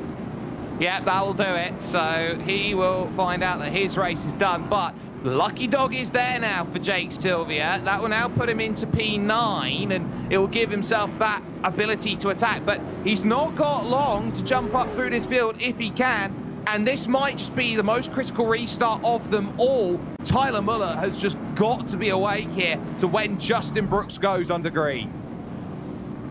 So with Sylvia being the lucky dog, we're down to 9 drivers left on the lead lap. Growski just held on to his lap because of a pit stop. Remember, if it comes down to it, 3 green-white checkers are available for this event. There might be a chance it comes out of that. Coffey is being told he needs to do a drive-through through the pit lane because it's his second strike. So it will be 8 cars on the lead lap after the restart. Yep, so I guess that is a case of both drivers are at fault, you both get a penalty for it. So that will hold that as it goes through. So that's going to be a case of both of them will then find themselves with their own retrospective penalties then as they go through. But as they line up, it'll be 13 laps to go. It's Brooks versus Muller versus Deegan Smith. And I tell you what, you're going to have to wake up here if you're Tyler Muller. This is where he's got to be at his most alert. This is the race, you would argue, right here. Deegan Smith is also in the conversation here, although he's let Justin Brooks go with an old lay side every time. This time, Muller tries to jump it. Brooks very easily makes the pass regardless into 1. Muller trying to get a boost back. This is Tyler Muller's shot. Inside, alongside Brooks to the corner panel. But it's Brooks on the defense well. He holds off. 12 laps to go. Oh, it was a brave attempt there by Tyler Muller. He tried to get clever with it. He did well. Watch out for Calabro. He clatters into the wall, does the 71. Deegan Smith back down low, trying to take that 3rd place back. Not quite clear, though. Battling out again here. 12 left into 1 and 2. First side-by-side still for 3rd. Calabro, he wants himself some $50. Deegan Smith starting to really slide some more at that bottom of the racetrack. Seems to be struggling a bit in this side-by-side even because here comes Grout. Grout has taken his fast repair. The front nose is fixed. It's time to pounce. It's time to party. If you're Jake Grout, he's looking at a way to move up from 5th into 4th and maybe even to 3rd. And he's thinking the bottom, but there's no angle there. So he has to check up here in terms of this one because he knows that Deegan Smith is trying everything right now and he grabs a bit of apron, slides it. They fall single file. Here comes Kyle Adams down low. Once again, Adams and Pete can't get that to work. Sylvia has now parked his car for the race. The 88's out for the closing.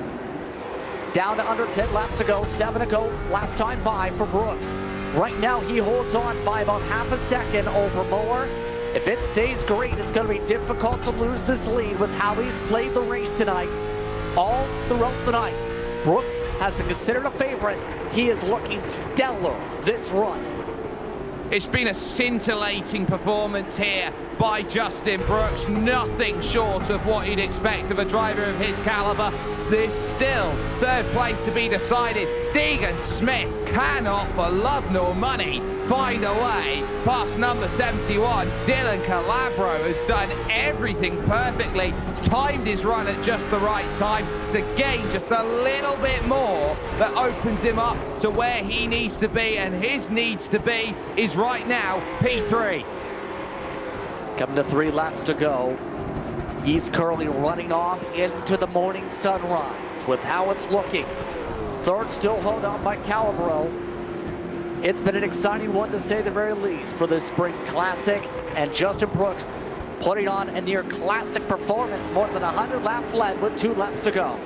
This has been of the highest caliber, and a lot of drivers have been trying to throw what they can at it. Jake Sylvia has been the biggest challenge to this driver here, number 33, but there's been no arguments about him right now. He'll see Barney, and he'll see the white flag going. White flag is out final time around here on Podium Esports. Justin Brooks outright dominant today from South Boston. As he makes his way through 3 and 4, Justin Brooks, $50 richer, wins the Spring Classic. A dominating run today at South Boston. Tyra Moore 2nd, Dylan Calabro in 3rd, Smith and Grout, your top 5. Simply put, Justin Brooks is a marvel to watch on short track. And if you thought there was going to be any doubt here today, he was the fastest in practice, fastest in qualifying, from P11 to the front, and he gets himself to victory lane, and he gets the burnouts going, and why wouldn't he? Because this is a simply important win that he's got, because he's just shown everyone that he means business. Everybody knew he meant business entering the night. Keeps that business going all the way to the very end. 122 laps led, more than half the race went the way of Justin Brooks this evening. And as Brooks celebrates at the top of the racetrack, we'll take a quick step aside when we come back. Post-race results. You're watching Podium Esports for coverage of the Misfit Racing League, the Spring Classic, going to Justin Brooks.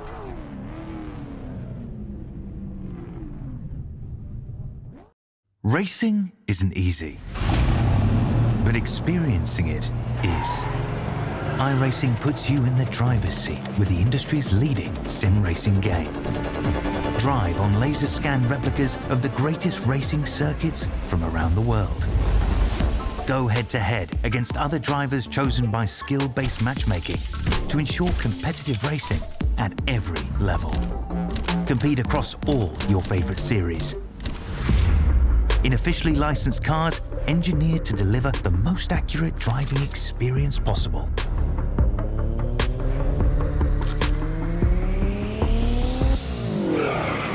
Join a race or host your own with players from across the globe. Race against the computer or in a league with friends. Feel the thrill behind the wheel. Visit iRacing.com.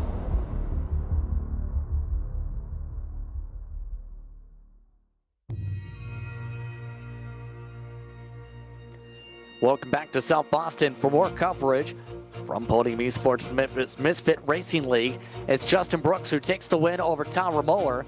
Dylan Calabro, your top 3. Smith and Grout, your top 5.